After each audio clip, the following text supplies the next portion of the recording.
আসসালামু আলাইকুম। সম্মানিত সহকর্মীবৃন্দ, আজকের স্কিল ডেভেলপমেন্ট সেন্টারে সবাইকে স্বাগত। আপনারা জানেন আজকের সেশন মাস্টারিং ওয়েব সিকিউরিটি, যেটার একটা সেশন অলরেডি আমরা শেষ করেছি গত কয়েকদিন আগে। সেখানে স্পিকার হিসেবে ছিলেন শান্তনু দে অনেক, এবং সাথে ছিলেন দেলোয়ার হোসেন। আজকের সেশনে স্পিকার হিসেবে আছেন দেলোয়ার হোসেন এবং সাথে বাপি আছেন। তো গত সেশনে আমরা যেটা বলেছিলাম যে সিকিউরিটির বিষয়ে সারা বাংলাদেশে এখন কনসার্ন, শুধু সারা বাংলাদেশে না, সারা বিশ্বে এই সিকিউরিটি নিয়ে সবাই কনসার্ন যে সিকিউরিটি সব ক্ষেত্রে সিকিউরিটি অ্যাপ্লাই করতে হবে। ওয়েবের ক্ষেত্রে অ্যাপ্লাই করতে হবে, ওয়েব অ্যাপ্লিকেশনের ক্ষেত্রে অ্যাপ্লাই করতে হবে, আমাদের সার্ভারের ক্ষেত্রে সিকিউরিটি মেজার করতে হবে। তো যার যার পজিশন থেকে সবাইকে এগিয়ে আসতে হবে। তো আজকের সেশনটা এই কারণে অত্যন্ত গুরুত্বপূর্ণ যে আপনাদের যারা এই সেশনে অংশগ্রহণ করছেন বিভিন্ন টিম থেকে বিভিন্ন রোল প্লে করতেছেন আপনারা। তো যার যার রোল থেকে আপনাদের সবাইকেই সিকিউরিটির বিষয় যেটা আমরা জানবো বা শিখবো সেগুলো অ্যাপ্লাই করার চেষ্টা করব। পাশাপাশি আজকের সেশনটা শুধু শেষ না, আমরা আমাদের প্ল্যান আছে যে সিকিউরিটি সেশন যাতে প্রতি মাসে একটা করে হয়। সেপ্টেম্বরে যেমন এটা হচ্ছে, অক্টোবরে যাতে আমরা করতে পারি সেরকম একটা প্ল্যানও আছে আমাদের। তো আজকের সেশনে যার সংক্ষিপ্ত ওভারভিউ বলি, আমাদের 3টা থেকে শুরু হচ্ছে। 3টার সময় আমরা একটা প্রেজেন্টেশন ডেমনস্ট্রেশন দেবো আর কি, তো কিছু ডেমো দেখাবো। এরপর ঠিক 4টার দিকে একটা 5 মিনিটের বিরতি হবে। এরপরে আবার সেশন শুরু হবে, এবং আমাদের সেশনের শেষের দিকে আমরা একটা অ্যাসেসমেন্ট নেব, সংক্ষিপ্ত অ্যাসেসমেন্ট। দেখা যাচ্ছে যে 20 মিনিটের হয়তো অ্যাসেসমেন্টটা হবে। কিছু সংক্ষিপ্ত কোশ্চেন থাকবে, বিশেষ করে মাল্টিপল চয়েস টাইপ। তো যেহেতু অ্যাসেসমেন্ট না হবে, এই কারণে আপনাদেরকে একটু গুরুত্ব দিয়ে আজকে সেশনটা অংশগ্রহণ করতে হবে। দরকার হলে আপনারা প্রয়োজনে নোট করে রাখবেন। এবং সেশন শেষে যেহেতু আপনাদের মনোযোগ আপনাদের 100% থাকার দরকার এই সেশন। আপনারা আজকে শনিবার এই কারণেই আমরা করি, অন্যান্য দিনগুলোতে দেখা যাচ্ছে অনেকে কাজের ব্যস্ততা থাকে, বিভিন্ন প্রজেক্টে ইনভলভ থাকে, লাইভ অপারেশনে থাকে, অনেকে আবার মিটিং এ থাকে বাইরে, ক্লায়েন্ট ইন্ডে। তো এই কারণে যাতে আপনারা ফুল কনসেন্ট্রেশন দিয়ে সেশনে অংশগ্রহণ করতে পারেন, এই কারণে আমরা কিন্তু আজকে এই শনিবারের সেশনটা করেছি। তো এই জন্য আপনাদের কাছে রিকোয়েস্ট যে আপনারা খুব মনোযোগ দিয়ে শুনবেন এবং প্রশ্নোত্তর পর্ব মাঝখানে আমরা যে টপিকস গুলো নেব, প্রত্যেকটা টপিক শেষে কিন্তু একটা প্রশ্নোত্তর পর্ব হবে। আপনারা নোট করে রাখবেন, যখন প্রশ্নোত্তর পর্ব শুরু হবে সেখানে প্রশ্ন করবেন। এবং সর্বশেষে আমরা একটা লিঙ্ক দিব ফিডব্যাকের। ফিডব্যাকের লিঙ্ক আপনারা আগামীকাল সকাল 11টার মধ্যে পূরণ করবেন, যে আজকে সেশন সম্পর্কে একটা ফিডব্যাক, কতটুকু শিখলেন বা কোনো কোনো জায়গায় আমাদের ইমপ্রুভমেন্টের সুযোগ আছে কিনা, স্পিকারের বিষয়ে বলতে পারেন, বা ট্রেনিং এর বিষয়ে বলতে পারেন, বা আমরা স্কিল ডেভেলপমেন্ট সেন্টার থেকে আমরা যে আয়োজন করতেছি আমাদের বিষয়ে লিখতে পারেন। এখানে ফ্রি লিখবেন। আমরা নর্মালি এটা একটা কম্পাইল করি, ফিডব্যাক গুলো কম্পাইল করে দেখা যাচ্ছে আমরা চেষ্টা করি পরবর্তী সেশন গুলোতে যাতে সেখানে আমরা ইমপ্রুভ করতে পারি। তো এই কারণে ফিডব্যাকটাও আমাদের কাছে খুবই জরুরি আপনাদের। যাই হোক, আমি আর কিছু বলবো না। আমি এখন রিকোয়েস্ট করবো দেলোয়ার এবং সাথে বাপ্পি আছে, আপনারা আপনাদের সেশনটা আজকে শুরু করতে পারেন। ধন্যবাদ।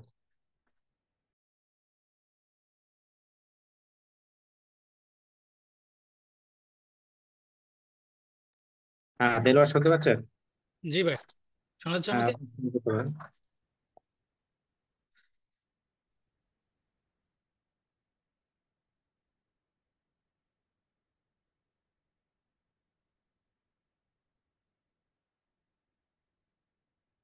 স্ক্রিনটা কি দেখা যাচ্ছে আমার?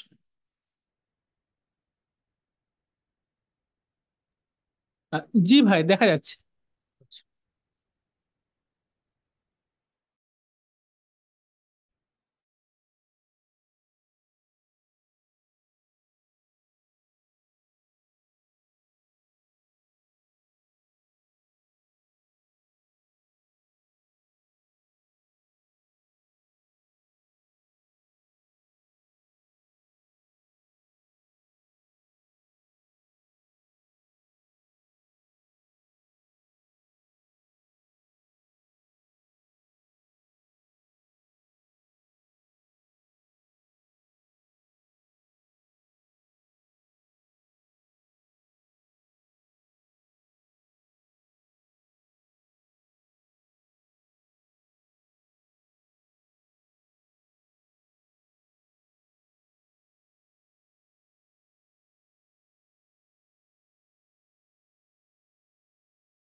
একটু সময় লাগবে দেলোয়ার।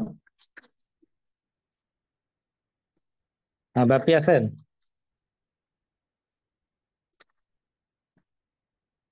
জি, আসসালামু আলাইকুম ভাই।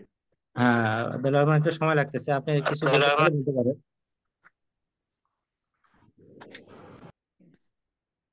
বাপি, দেলোয়ার একটু সময় লাগতেছে, আপনি কিছু বলতে চাইলে বলতে পারেন। ধন্যবাদ ভাইয়া। আহ, আজকে তো সেশনটা হচ্ছে আমাদের যে কন্টিনিউয়াস সেশন চলছিল, প্রথম যে পর্বটা হলো mastering web security guide to investigate attacks with SIEM and Wazuh session. প্রথম সেশনটাতে তো আমরা মেনলি তাত্ত্বীয় জিনিসগুলো দেখলাম। আজকের সেশনটা পুরোটাই ম্যাক্সিমামই হচ্ছে প্র্যাকটিক্যাল হওয়ার কথা। মোটামুটি আমাদের সেট আপ রেডি আছে, তো হয়তো টেকনিক্যাল একটা ইস্যু ফেস করছে, বাট এই জন্য হয়তো আমাদের একটু সময় লাগছে। আমরা জাস্ট আর 2 থেকে 3 মিনিট একটু wait।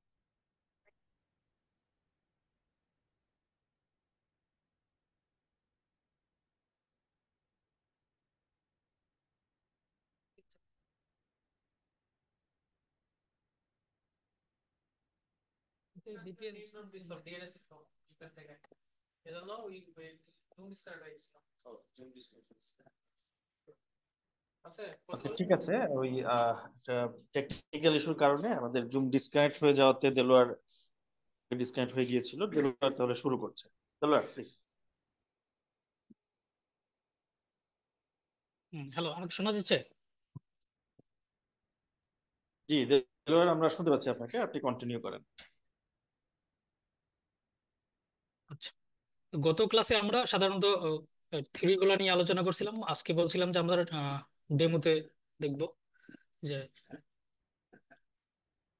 কি কি বিষয় নিয়ে মানে ওয়াজু তো বিস্তারিত আমরা দেখছি গত ক্লাসে। আজকে আমরা ওয়াজুর যে ইন ডিটেলস কি কি কাজ করে না করে তা নিয়ে আজকে আমরা কি দেখব।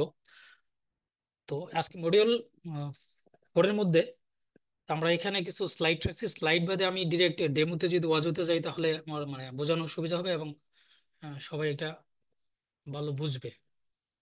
তো আমরা যদি ওয়াজু ইনস্টলেশন দেই, ওয়াজু ইনস্টলেশনের পরে আমাদের মূলত এই ইন্টারফেসটা পাওয়া যাবে।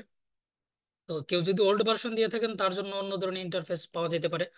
এটা হচ্ছে আমরা লেটেস্ট যেই ওয়াজুডে ইনস্টলেশন দেওয়ার পর এই ইন্টারফেসটা পাওয়া যায়। তো এটা হচ্ছে একটা ওয়াজু ইউজার ইন্টারফেস। তো এখানে আমরা কিছু জিনিস আমরা পরিচিত হয়ে নেই বা জেনে নেই। আহ, জেনে নিলে সামনে আমরা ওই কাজগুলো কেমনে করে না করে সেই বিষয়গুলো দেখতে বা বুঝতে সুবিধা হবে। তো আমরা প্রথমে দেখা যাচ্ছে এখানে আমার ওই পুরো ইন্টারফেসের ভিতরে আমরা যদি এখানে যাই যে এজেন্ট সামারি, এজেন্ট সামারির ভিতরে ঢুকলে আমরা একটা জিনিস দেখবো। আমরা এখানে সাধারণত এটা বিসিসির যে প্রোডাকশন আছে ওইখানে আমাদের এই ওয়াজুটা দেয়া। তো আমরা লাইভ কিছু জিনিস দেখাবো যে ওয়াজু নিয়ে এতদিন বললাম বাবা, ওই দিন আমরা এত বিস্তারিত কথা বললাম। তো ওয়াজু মূলত কাজ কিভাবে করে, কি কি কাজ করে, কি কি ফাংশন বা কি কি জিনিসের মধ্যে পাওয়া যায়। তো আমরা ওয়াজু ইনস্টলেশন দেওয়ার পরে আহ, ওর মধ্যে কি করতে হয় আমরা বলছিলাম গত ক্লাসে যে ওয়াজু এজেন্ট দ্বারা অন্য অন্য যে বিভিন্ন এন্ড পয়েন্ট থেকে এজেন্ট দ্বারা তার যে লগগুলা কালেকশন করা বা লগের অ্যানালাইসিস করা ওয়াজু ম্যানেজার দ্বারা সে কাজগুলো করে থাকে। তো আমরা মূলত প্রথমত ওয়াজু এজেন্টটা দেই। তো এখানে আমার একটা এজেন্ট দেয়া আছে। যদি কেউ এজেন্ট না দিয়ে থাকেন তার প্রথম যে কাজটা হবে ওখানে মানে এটা ইউজার ইন্টারফেস আসার আগেই মানে সরি আসার পরেই দেখা যাবে এখানে অ্যাড এজেন্ট। অথবা যদি কারো কোনো দেয়া থাকে এখানে দেখেন লেখা আছে ডেপ্লয় নিউ এজেন্ট। আমরা যদি এখানে যাই ভিতরে যাওয়ার পরে যে জিনিসগুলো দেখা যায় ডেপ্লয় নিউ এজেন্টের ভিতরে লিনাক্স মেশিনের জন্য আমরা এজেন্ট দিতে পারি, উইন্ডোজ মেশিনের জন্য এজেন্ট দিতে পারি, ম্যাক ওএস এর জন্য আমরা এজেন্ট দিতে পারি। তো এখানে যার যেই এটা দরকার, আমার লিনাক্স এর জন্য আমরা জানি বিভিন্ন সেন্টিউস থাকতে পারে, তারপর ওবুন্টু থাকতে পারে। সেন্টিউস ওবুন্টুর জন্য যেই যেই কনফিগারেশন বা যেই যেই প্ল্যাটফর্মটা দরকার সেই প্ল্যাটফর্মটা সিলেক্ট করলে আমরা যে কোনো সিলেক্ট করলে নিচে আমরা কি করতে পারবো, এখানে যে জিনিসটা আছে সার্ভার অ্যাড্রেস। আমার ওয়াজু যেই সার্ভারে দেয়া বা ওয়াজু যে মেশিনে দেয়া ওই মেশিনের আইপিটা মূলত কি করতে হবে এখানে দিতে হবে। মানে ওয়াজু ম্যানেজার তার যে লগগুলো কালেক্ট করবে এজেন্ট থেকে, সেখানে তো তার কি করা লাগবে, আইপিটা আইপি দিয়ে তো কালেক্ট করবে। তো এখানে আইপিটা আমার সার্ভারের যে আইপি আইপিটা আমার দেয়া থাকবে বা আইপিটা দেওয়া লাগবে। যদি আইপিটা দেয়া থাকার পরে আমরা এজেন্টে যে কোনো একটা নাম দিতে পারি, যদি টেস্ট বা আমার যে কোনো পারপাস আমি একটা দিলাম টেস্ট। দেওয়ার পরে এখানে গ্রুপ যে জিনিসটা, গ্রুপটা হচ্ছে আগে আমরা চাইলে কি করতে পারি, একটা গ্রুপ ক্রিয়েট করে নিতে পারি। তো গ্রুপ ক্রিয়েট করতে গেলে আমরা এদিকে আমরা যদি স্ক্রল করি নিচে, এই যে এখানে কিন্তু আমার কি আছে, সার্ভার ম্যানেজমেন্টের ক্ষেত্রে এন্ড পয়েন্টের কি গ্রুপ অপশন আছে। তো আমরা এখান থেকে চাইলে কি করতে পারি, আগে আমরা গ্রুপ ক্রিয়েট করে নিতে পারি। তো আমার এখানে যে ডিফল্ট এটা থাকে অজুর, তারপর সিআইএস এর জন্য আমরা একটা চাইছিলাম অন্য একটা গ্রুপ ক্রিয়েট করার জন্য। তো এখান থেকে আমরা চাইলে নতুন করে কি গ্রুপ ক্রিয়েট করে নিতে পারি। তো এই গ্রুপ ক্রিয়েট করার জন্য নেওয়ার পর যেখানে ছিলাম আমরা, যে এজেন্ট ডেপ্লয়ের ক্ষেত্রে আমরা ওই যে এখানে আমরা কি ওই গ্রুপটা আমাদের চলে আসবে, যেহেতু আমার ওখানে গ্রুপটা ক্রিয়েট ডিফল্ট সার্ভার আরো দুইটা গ্রুপ ক্রিয়েট করা আছে। তো সেই ক্ষেত্রে এখানে বিসি কিউটি ল্যাব, এলবি এবং সিআইএস এই গ্রুপগুলো আমরা যে কোনো একটা গ্রুপ, যদি আমার গ্রুপ ক্রিয়েট করা না থাকলে আমি ডিফল্ট রাখতে পারি। রাখার পরবর্তীতে আমার যেই এখানে কমান্ডটা আছে, এই কমান্ডটা শুধু এখানে যেই জিনিসটা আছে, এই কমান্ডটা কপি করে আমি যেই ওই মানে এলবিতে বা যে এন্ড পয়েন্টে আমি আমার এজেন্টটা দিব, ওই এন্ড পয়েন্টে যাই কিন্তু এই কমান্ডটা কি দিয়ে দিলে মানে এজেন্টটা সেট হয়ে যাবে। এবং কমান্ড দেওয়ার পরে পরবর্তী যে কাজটা, ওই এজেন্টটা আমার কি করতে হবে, রিলোড দিতে হবে এবং এজেন্টটা এনাবল করতে হবে এবং স্টার্ট করতে হবে। এইভাবে আমরা কি করতে পারি, ওয়াজুর এজেন্ট সেট করতে পারি। এখন ওয়াজু এজেন্ট সেট করার পরবর্তীতে আমরা কি কি জিনিস পাইতে পারি, সেই জিনিসগুলো ওয়াজু এজেন্টের ভিতরে যায়, তাহলেই দেখা যাবে। তা আমার এখানে যেহেতু একটা এজেন্ট দেয়া, তো একটা অ্যাক্টিভ এজেন্ট আছে, আর এখানে কোনো অন্য কোনো এজেন্ট নাই বা ডিসকানেক্টেড নাই, এগুলো থাকলে আমার কি করা হইতো, এখানে এজেন্ট ডিসকানেক্টেড দেখাইতো। তো আমরা এজেন্টের ভিতরে ঢুকি, ঢোকার পরবর্তীতে আমরা এই মোটামুটি এরকম একটা ইন্টারফেস পাবো। তো এখানে অনেক কিছু আছে, এই জিনিসগুলো কিন্তু আবার বছর যে প্রথম আমরা ইন্টারফেসে গেছিলাম সেখানে কিন্তু ছিল। এই দেখেন এই জিনিসগুলো কিন্তু কি আমার এই এজেন্টের ভিতরেও আছে, এই যে হ্যাঁ উপরে। তা আমরা এই জিনিসগুলো এখান থেকে আগে একটু জেনে নেই এই পাশ থেকে, যে ওয়াজু এজেন্ট বা ওয়াজু কি কি কাজগুলো করে সাধারণত। তো এন্ড পয়েন্ট সিকিউরিটির ক্ষেত্রে ওয়াজু যে প্রথম কাজটা করে বলছে কি কনফিগারেশন অ্যাসেসমেন্ট। তা আমি যে ওয়াজুতে এজেন্টটা দিছি, এই এজেন্টের কনফিগারেশনটা সে অ্যাসেস করে, কনফিগারেশনটা কতটুকু সঠিক আছে বা কতটুকু কি আছে না আছে। তা আমরা যদি ভিতরে ঢুকি, ঢোকার পরে দেখতে পারবো যে আমার যে এজেন্টটা দেওয়া আছে, এজেন্টের কনফিগারেশনে কি কি ত্রুটি আছে বা কি কি জিনিস পাস করছে, কি কি জিনিস ফেল করছে, কতটুকু সঠিক দেওয়া হয়েছে, কতটুকু মানে এই এজেন্টটা যে আছে কতটুকু ভালনারেবল, কতটুকু তার স্কোর হাই আছে বা লো আছে, এই জিনিসগুলো এখানে কিন্তু আসতেছে। তা আমরা প্রথমেই দেখতে পারতেছি যে সিআইএস একটা জিনিস। সিআইএস আমরা জানি, সিআইএস এর ফুল ফর্ম হয়েছে সেন্টার ফর ইন্টারনেট সিকিউরিটি। তো এটা মূলত, কেউ কিছু বলতেছেন? আচ্ছা, তো এখানে আমার যে এজেন্টটা দেওয়া আছে, এজেন্টের ভিতরে যে কনফিগারেশন আছে, কনফিগারেশনের একটা সিআইএস বেঞ্চমার্ক, এটা লিনাক্স ফাউন্ডেশন দ্বারা ইয়ে করা আছে, যেহেতু লিনাক্সের মেশিন এটা। তো তাদের সিআইএস বেঞ্চমার্ক অনুসারে আমার এখানে টোটাল স্কোর পাচ্ছে, মানে টোটাল যে কনফিগারেশন আছে তার মধ্যে 42 এসেছে আমার স্কোর। টোটাল কনফিগারেশনের মধ্যে 77টা পাস করছে, ফেল করছে 106টা, আর নট অ্যাপ্লিকেবল আছে 13টা। এই সবকিছু মিলে একটা স্কোর 100 স্কোর দিচ্ছে কত, 42। এটার যদি স্ট্যান্ডার্ড স্কোর রাখতে হয় মিনিমাম 70 হলে একটা মোটামুটি ধরা যায় একটা স্ট্যান্ডার্ড।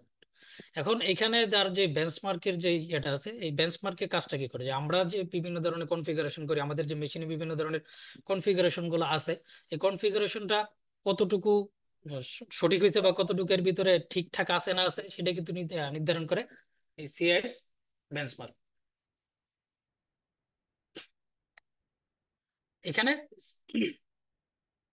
সিআইএস বেঞ্চমার্ক বিভিন্ন ধরনের কেমনে এটা আনে, যে সিএস বেঞ্চমার্কটা আমার এইখানে মানে 42 স্কোর আসলো, কেমনে আসলো, এটা কিভাবে ডিফাইন করে।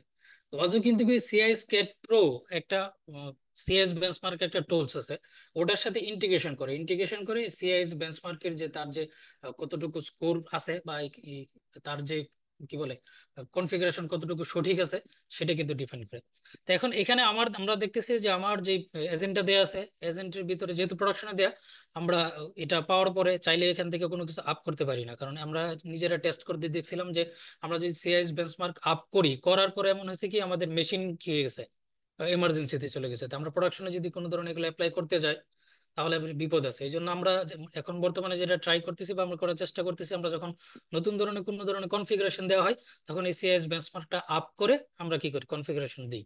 আর যেগুলোতে দেয়া আছে ওইগুলোতে আপ করতে গেলে আমাদের মেশিনই কি হয়ে যাবে, ড্যামেজ হয়ে যেতে পারে বা মেশিন বসে যেতে পারে, তখন প্রোডাকশন তো মানে এবার চলবে না, কারণ বিজনেস স্টপ হয়ে যাবে। এই জন্য আমরা যেগুলোতে দেয়া আছে আগে ওইগুলোতে আমরা হাত দিতেছি না বর্তমানে। এই সিএস বেঞ্চমার্ক গুলো নতুন নতুন যেই আমাদের যে কনফিগারেশন গুলো হচ্ছে ওগুলোতে আমরা দেওয়ার ট্রাই করতেছি এবং দিতেছি। তো এখানে আমরা একটা জিনিস বলতে পারি যে আমরা এখানে যে পাস ফেল এর ব্যাপারটা যে আসছে, এখন আমরা চাইলে এটাকে ফেলটাকে কি পাস করাইতে পারি কি না, কেমনে বুঝবো এটা কি কি সমস্যা। আমরা যদি দু একটাতে প্রবেশ করি তাহলে দেখা যাবে, যেমন প্রথমটাতে যদি আমরা যাই, এখানে এটা ফেল আছে। তো ফেল কিসের জন্য আছে, কি কি কনফিগারেশন করতে হবে, রেমিডিয়েশন কি, সবকিছু কিন্তু এখানে কি দেয়া থাকে। যেমন এখানে প্রথমটাতে দেয়া আছে কি, যে কি রিমুভিং সাপোর্ট আননিডেড ফাইল টাইপ বা reducing the local attack surface server, মানে এটা এই জিনিসটা আমার এখানে অ্যালাউ করা আছে।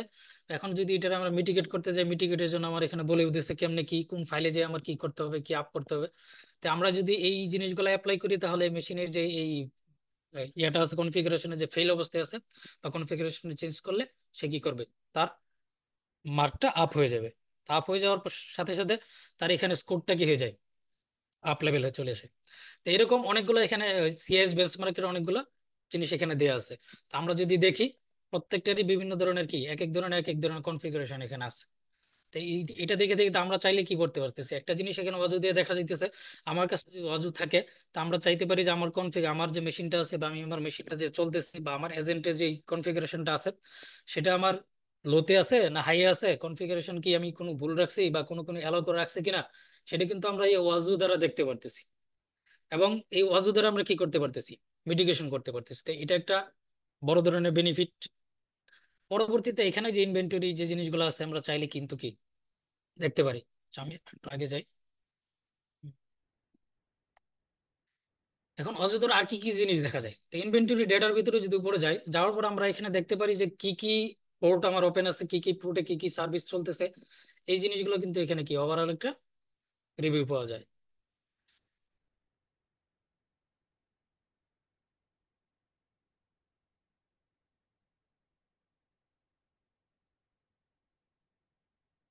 তারপরে যাই ম্যালওয়্যার ডিটেকশন। এখন এখানে বলছে কি, যদি আমার যে সিস্টেমটা আছে, আমার মানে যে এজেন্ট আছে, এজেন্টের ভিতরে কোনো ধরনের ম্যালওয়্যার যদি কেউ দিয়ে থাকে বা কোনো পুশ করে থাকে, কেউ ফাইল আপলোডের মাধ্যমে কোনো ধরনের ম্যালওয়্যার পুশ করে থাকলো, যদি এখানে থাকে তাহলে অবশ্যই কি করবে, ওয়াজুদ যদি আমার এজেন্ট থাকে তখন এখানে কি ম্যালওয়্যার ডিটেক্ট করতে পারবে। যেহেতু কি আমার এখানে কোনো ধরনের ম্যালওয়্যার বা কোনো কিছু দেয়া নাই, সুতরাং এখানে কোনো ধরনের ডিটেকশন আসতেছে না। তারপর বলছি এর গত ক্লাসে আমরা বলছি যে ফাইল ইন্টিগ্রিটি মনিটরিং করে। এখানে বিভিন্ন ধরনের ফাইলের সাথে সে কি করে, কানেকশন করে দেখে যে ফাইলের ভিতরে কোনো ধরনের আনইউজুয়াল অ্যাক্টিভিটি চলতেছে কিনা। যদি থাকে সেইটার কি করে মনিটরিং করে এখানে একটা ড্যাশবোর্ডে রেজাল্ট দিত।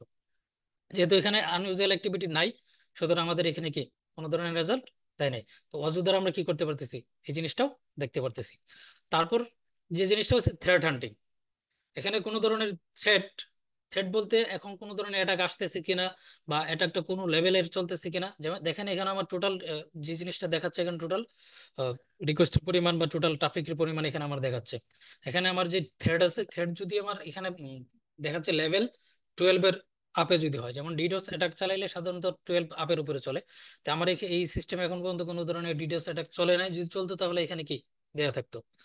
এছাড়াও মানে ডিডোস অ্যাটাক ছাড়া কোনো ধরনের অ্যাটাক চলতেছে কিনা সেটা আমরা সামনে দেখবো এবং নিজের অ্যাটাক দিয়ে দেখবো, অ্যাটাক দিলে কি ধরনের ঘটনা ঘটে সেটা আমরা কি দেখবো।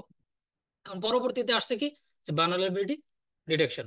তা ভালনারেবিলিটি ডিটেকশনের ক্ষেত্রে আমার এই এজেন্টের ভিতরে কতগুলো বাগ আছে বা ভালনারেবিলিটি আছে, কি টাইপের ভালনারেবিলিটি আছে, কিভাবে মিটিগেট করা যায় কিনা, তো সেই জিনিসগুলো আমরা যদি চাইলে কি দেখতে পারি। তো আমরা এজেন্ট যেহেতু দিচ্ছি, এজেন্টের ভিতরে ঢোকার পর আমরা সরি ভালনারেবিলিটি ডিটেকশনে ঢোকার পর এখানে দেখা যাচ্ছে কি আমার হিউজ পরিমাণ ভালনারেবিলিটি একটা লিস্ট দেওয়া আছে কিন্তু এখানে। তো বলছে কি ক্রিটিক্যাল লেভেল আছে কয়টা, 3টা। হাই লেভেলে আছে 764। তারপর মিডিয়াম লেভেল আছে কত, মানে হিউজ পরিমাণ একটা কি দেয়া আছে।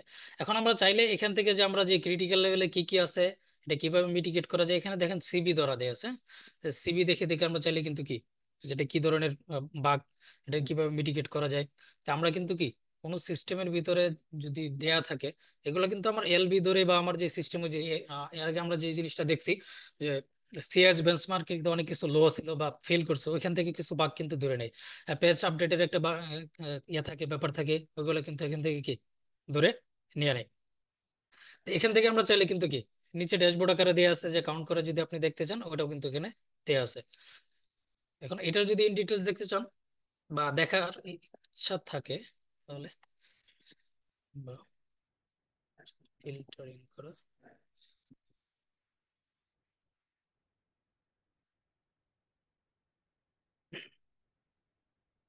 আচ্ছা সিবি গুলো ধরে আমরা দেখতে পারবো চাইলে।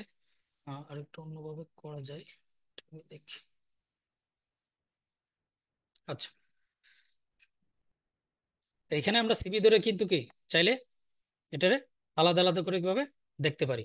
এছাড়া যদি আমরা চাই যে এখান থেকে যদি আমরা দেখতে চাই যে একদম ইন ডিটেলস আর যদি দেখতে চাই, তাহলে আমরা এই যে এখানে যে বাগ আছে থ্রেড, এই যে এখান থেকে দেখলে আমরা কিন্তু কি একদম সবকিছু ইজিলি দেখতে পারবো চাইলে।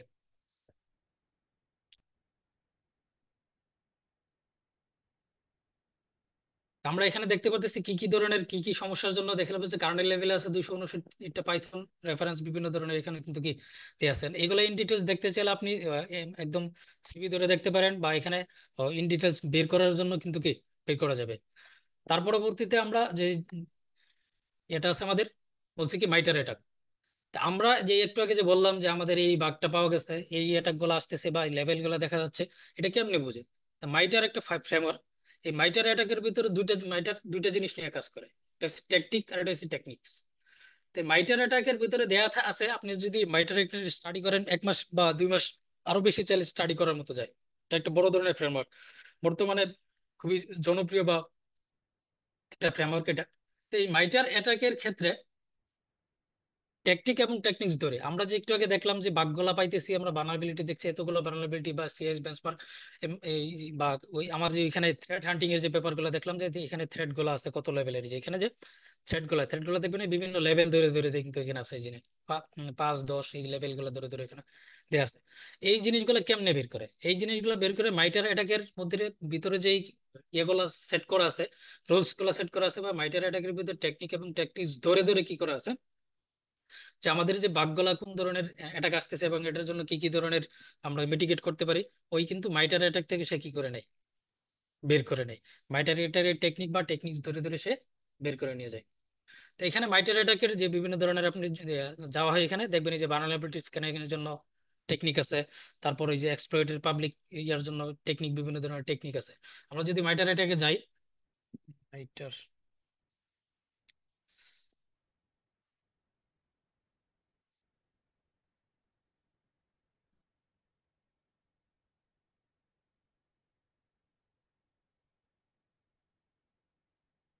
এই যে এটা হচ্ছে মাইটার অ্যাটাকের ফ্রেমওয়ার্ক। এখানে দেখেন হিউজ পরিমাণ তার একটা টেকনিক বা টেকনিক্স ধরে ধরে এখানে দেয়া আছে। যেমন রিকগনিশনের জন্য 10টা টেকনিক সে ইউজ করে, তারপরে যে রিসোর্স ডেভেলপমেন্টের জন্য সে 8টা টেকনিক ইউজ করে।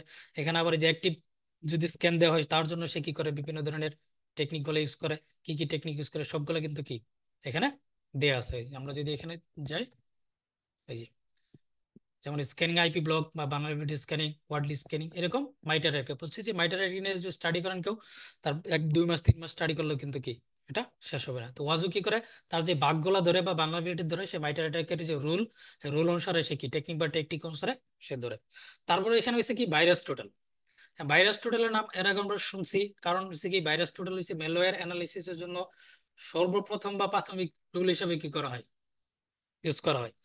যেমন এই ভাইরাস টোটাল, আমি যদি কোনো আমার সিস্টেম, অনেক সময় হয় কি আমাদের কোশ্চেন আসে যে আমার আমি একটা ফাইল পাইছি, ফাইলটা কি মেলওয়্যার বা ফাইলটা কি মেলওয়্যার না, বা আমি একটা অ্যাপস পাইছি, অ্যাপসটা যে ইনস্টল দিব এটা কি মেলওয়্যার কি না, সেটা কিন্তু আমরা চাইলে কিন্তু কি ইজিলি এই ভাইরাস টোটালে চেক করতে পারি। বা আমার একটা ডোমেইন আছে বা আমার একটা সাইট আছে, সাইটের মধ্যে কোনো ধরনের মেলওয়্যার অ্যাটাক আছে কিনা বা মেলওয়্যার দেওয়া আছে কিনা, সেটা চলো আমরা কি মোটামুটি প্রথম স্টেপে ভাইরাস টোটাল দ্বারা আমরা কি করতে পারবো, চেক করতে পারবো।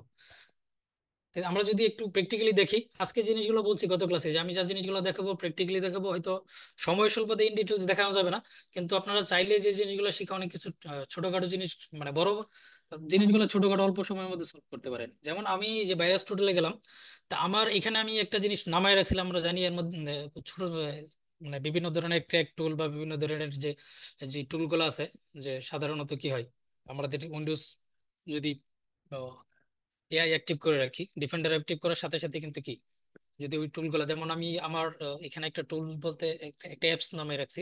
অ্যাপসটা হচ্ছে আপনার ইউটরেন্ট। আমরা তো জানি যে ইউটরেন্ট কি সাধারণত কি ইলিগালি ইউজ করা হয় ডাউনলোড বা বিভিন্ন ধরনের করার ক্ষেত্রে।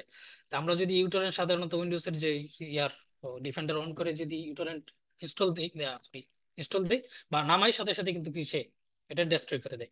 তো আমারটাতে এগুলো অফ করা আছে, কারণ আমি দেখানোর জন্য এটা অফ করে রাখছি। তো আমরা যদি ধরে নিই ভাইরাস টোটালের কাজটা কিভাবে করে, ভাইরাস টোটাল কতটুকু কার্যকরী তা যদি দেখি, ধরেন আমি আমার সাধারণত কি এই ফাইলটার আমি কি করব, যে ফাইলটা নামাইছি এটা কি আসলে ভাইরাস কিনা, বা ভাইরাসের কোনো লক্ষণের ভিতরে আছে কিনা, বা ভাইরাস যে লেভেলে কাজ করে বা সিগনেচার বেসে কাজ করে তার কোনো ধরনের এই মানে এর ভিতরে আছে কিনা তা যদি আমরা চেক করতে যাই, তখন ভাইরাস টোটালে যে যদি আমরা এই ফাইলটা স্ক্যান দেই, স্ক্যান দেওয়ার পরে যে ঘটনা কি ঘটে দেখে দেখেন, সে কিন্তু বলে দিছে যেখানে কি কি সে, যে আমি যে ফাইলটা নামাইছি বা আমি যে আমরা টরেন্ট ইউটরেন্ট ইউজ করি তা কি করে একটা অন কাইন্ড অফ ভাইরাসের মতো ক্যারেক্টার বা অন কাইন্ড অফ ভাইরাসের মতো ব্যবহার করে, বা তার যে বিভিন্ন ধরনের কার্যকলাপ সে করে থাকে বলে তার এখানে কি ভাইরাস হিসেবে শনাক্ত করা হয়েছে। তো এখানে দেখেন কি কি জায়গায় ধরছে বা কি কি ইয়া করছে সবগুলো কিন্তু এখানে ইন ডিটেলস দেওয়া আছে। কারণ আমরা চাইলে আমাদের কেউ কোনো ধরনের ফাইল দিল বা কেউ কোনো ধরনের অ্যাপস দিল, তার আগে আমরা চাইলে যাচাই করে নিতে পারি। আজকে আমরা একটা জিনিস দেখলাম বা একটা জিনিস শিখলাম যে আমরা ভাইরাস টোটাল দ্বারা কি করতে পারি।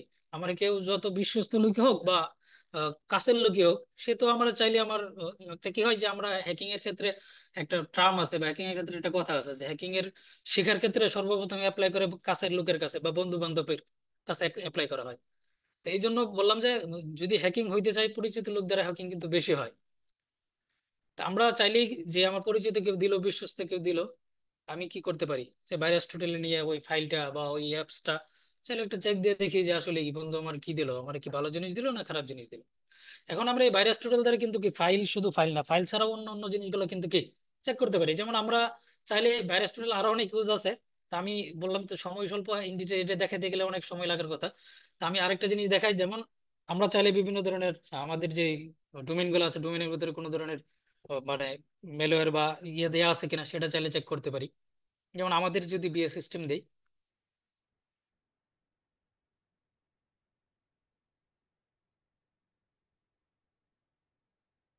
তো এখানে কি স্কোর 0। তার মানে এখানে আমরা আপাতত বলতে পারতেছি যে এই আমাদের বিএস সিস্টেমের মধ্যে তেমন কোনো ধরনের রিস্ক বা কোনো ধরনের ভাইরাস ওই ধরনের ঘটনা নাই। তো এই ভাইরাস টোটাল আরো অন্য কাজে ইউজ করা যায়। যেমন আমি আরেকটা জিনিস বলে দিই, আমরা যদি কোনো জিনিসের সাবডোমেইন বের করতে যাই, সাবডোমেইনে কিন্তু এই ভাইরাস টোটাল দ্বারা কি করা যায়, বের করা যায়। তা এই কটা সাবডোমেইন আছে এক্সাক্ট বের হয় না, কারণ হচ্ছে কি যে এক্সাক্ট বের করতে গেলে আপনার ওই আরো অন্য ধরনের টুল আছে, এমাজ আছে, তারপরে কি ব্যাপার আসছে না কেন? আচ্ছা, এমাজ আছে, তারপরে হচ্ছে আপনার ওই সাব ফাইন্ডার আছে, ওইগুলো দিয়ে আমরা কি এক্স্যাক্টলি বের করতে পারি। তো এখানে যদি আমরা যাই ডিটেলসে যাই বা রিলেশনে যাই, এখানে কিন্তু মোটামুটি বিএস সিস্টেমের যে ডকুমেন্ট যা আছে, বিএস সিস্টেমের ধরেন যতটুকু পাবলিকলি পাওয়া যায় ইনফরমেশনগুলো, সেই ইনফরমেশনগুলো সেখানে পাওয়া যাচ্ছে। তারপর আপনার যদি আমরা যে একটু আগে বললাম যে সাবডোমেন যদি আমরা ফাইন্ড করতে চাই যে আমাদের কয়টা সাবডোমেন আছে, বা আমি আমার কোনো ওয়েবসাইটের কয়টা সাবডোমেন আছে না আছে সেটা বের করতে গেলে আমরা কি ইজিলি কিন্তু পাওয়া যায়। তো মোটামুটি ধরেন এই যে এখানে আমাদের কি 9টার মতো কি সাবডোমেন আমরা পাইছি। তো এই ভাইরাস টোটালও কিন্তু কি ইউজ করা হয় কোথায়, ওয়াজুতে। তাই আমরা যে কাজগুলো ম্যানুয়ালি দেখে দেখে করলাম, ওয়াজু কিন্তু এই ভাইরাস টোটালের সাথে ইন্টিগ্রেশন করে এই কাজগুলো সে কি করে নেয় অটোমেটলি বা অটোমেটিকলি কি করে নিতে পারতেছে। তো এটা ওয়াজু আমাদের একটা বিরাট সুবিধা দিতেছে, বা আমাদের ডিফেন্সিভের ক্ষেত্রে খুবই কাজে দিতেছে। এখন এখানে আরো কিছু জিনিস, গত ক্লাসে আমি বলছিলাম যে আমরা এর আগে কমপ্লায়েন্স কমপ্লায়েন্স নিয়ে বিভিন্ন কথা বলছিলাম। তো এখানে দেখেন সিকিউরিটির যে অপারেশনের ক্ষেত্রে বিভিন্ন ধরনের কমপ্লায়েন্স গুলো এখানে কিন্তু কি ওয়াজু ইউজ করে। তো প্রথমেই এখানে লেখা আছে বলছে যে পিসিআই ডিডিএস। তো পিসিআই ডিডিএস হচ্ছে কি payment card industry data security standard. তা আমরা পেমেন্ট কার্ড তো জানি যে বিভিন্ন ধরনের আমরা ক্রেডিট কার্ড ডেবিট কার্ড এই জিনিসগুলো যে ইউজ করি। এখন কথা হয়েছে আমার ডেবিট কার্ড ক্রেডিট কার্ডের ডেটা কোনো সময় চুরি হলো বা কোনো ব্যাংকের আমি ক্রেডিট কার্ড আমরা ইউজ করতেছি বা ডেবিট কার্ড ইউজ করতেছি, সেটা তো কোনো এক সময় ওই ব্যাংক কর্তৃক কোনোভাবে যদি ডেটা চুরি হয় তখন তো আমার একটা আইনের আশ্রয় নিতে পারি বা আমি ব্যাংকে ধরতে পারবো যে কেমনে কি। তো এটার জন্য কি করা, এই যে আমরা কমপ্লায়েন্সের যে ব্যাপারটা বলছিলাম যে পিসিআই ডিডিএস, ওই আপনি যদি আপনার সিস্টেমে বা আপনি আপনার ওয়েবসাইটে এই পেমেন্ট কার্ড বা আপনার বর্তমানে তো আমরা জানি যে ই কমার্স বিভিন্ন সাইটগুলোতে পেমেন্টের ব্যাপার থাকে, এই নীতিমালাগুলো পিসিআই ডিডিএস এর যে নীতিমালা আছে নীতিমালা মেনে কিন্তু কি কাজগুলো করতে হয়। যেমন নীতিমালার মধ্যে প্রথমে আমরা বলতে পারি যে ফাইল ইন্টিগ্রিটি মনিটরিং। এই ওয়াজও কি করে যে পিসিআই ডিডিএস এর যে ফাইল ইন্টিগ্রিটি মনিটরিং এর যে আপনার তার রুলস গুলো আছে, ওই রুলস গুলো অনুসারে সেই কাজগুলো করে থাকে। তারপর এখান থেকে যে যে মানে পিসিআই ডিডিএস এর যে কথাগুলো আছে, যে আমি এর বলছি যে পেমেন্ট কার্ড বিভিন্ন ধরনের যে কোম্পানিগুলো আছে বা বিভিন্ন ধরনের ব্যাংক গুলো আছে, তারা যদি পেমেন্ট কার্ড আপনারা দিয়ে থাকে বা ডেবিট কার্ড দিয়ে ক্রেডিট কার্ড দিয়ে থাকে, তখন যে কাজগুলো হয় সেই তার এই রুলস গুলো মানতে হয়। যেমন নিয়মিত ওই লগ গুলা ম্যানেজমেন্ট করতে হয়, লগ গুলা শনাক্তকরণ করতে হয়। তারপরে যেই ব্যাংকের বা যেই কার্ড গুলো আছে ওটার জন্য কি একটা ভালনারেবিলিটি অ্যাসেসমেন্টের কাজ চলতে হয়, বা আমার যে সিস্টেমটা আছে ওই সিস্টেমের মধ্যে কোনো ধরনের দুর্বলতা আছে কিনা সেগুলো খুঁজে বের করতে হবে। তারপরে যেটা বলছে কি যে এখানে জিডিপিআর, এটা একটা বড় ধরনের কি বর্তমানে বিশ্বের মধ্যে সবচেয়ে বেশি পরিমাণ মানে এটার উপর ফোকাস করে কি বিভিন্ন ধরনের কমপ্লায়েন্স গুলো বা বিভিন্ন কোম্পানিগুলো বিভিন্ন কোম্পানির সাথে ডিল করছে। জিডিপিআর বলছে জেনারেল ডেটা প্রোটেকশন রেগুলেশন। তো এই জিডিপিআর এর বিভিন্ন শর্তগুলো আছে যে জিডিপিআর কেন ইউজ করা হবে বা জিডিপিআর থাকার সুবিধা কি, না থাকার সুবিধা কি, জিডিপিআর না থাকলে কি হয়। এখন কথা হয়েছে যে আমরা বিভিন্ন ধরনের কমপ্লায়েন্সে বা বিভিন্ন ধরনের কোম্পানির সাথে আমরা যখন বিভিন্ন ডিলে যাই তখন কিছু জিনিস মানতে হয়। জিডিপিআর কিন্তু ইউ যে মানে ইউরোপীয় ইউনিয়ন বা আমরা ইউরোপের যে কান্ট্রিগুলো আছে তাদের যে ডেটা সুরক্ষার জন্য এই আইনটা প্রচুর মানে চলে।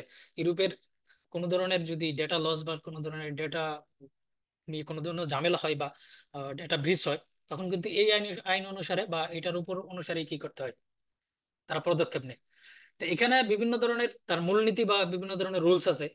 রুলস এর মধ্যে বলছে কি যদি জিডিপিআর এর ক্ষেত্রে যে ডেটার স্বচ্ছ ব্যবহার, মানে গ্রাহকের ডেটা, আমি একটা কোম্পানি আমি একজন গ্রাহকের ডেটা ইউজ করতেছি, কিভাবে ইউজ করতেছি, এটা কোন কোন কাজে ইউজ করতে, এই ব্যাপারে কিন্তু স্পষ্ট ধারণা দিতে হবে। এটা হচ্ছে জিডিপিআর এর কি একটা রুল।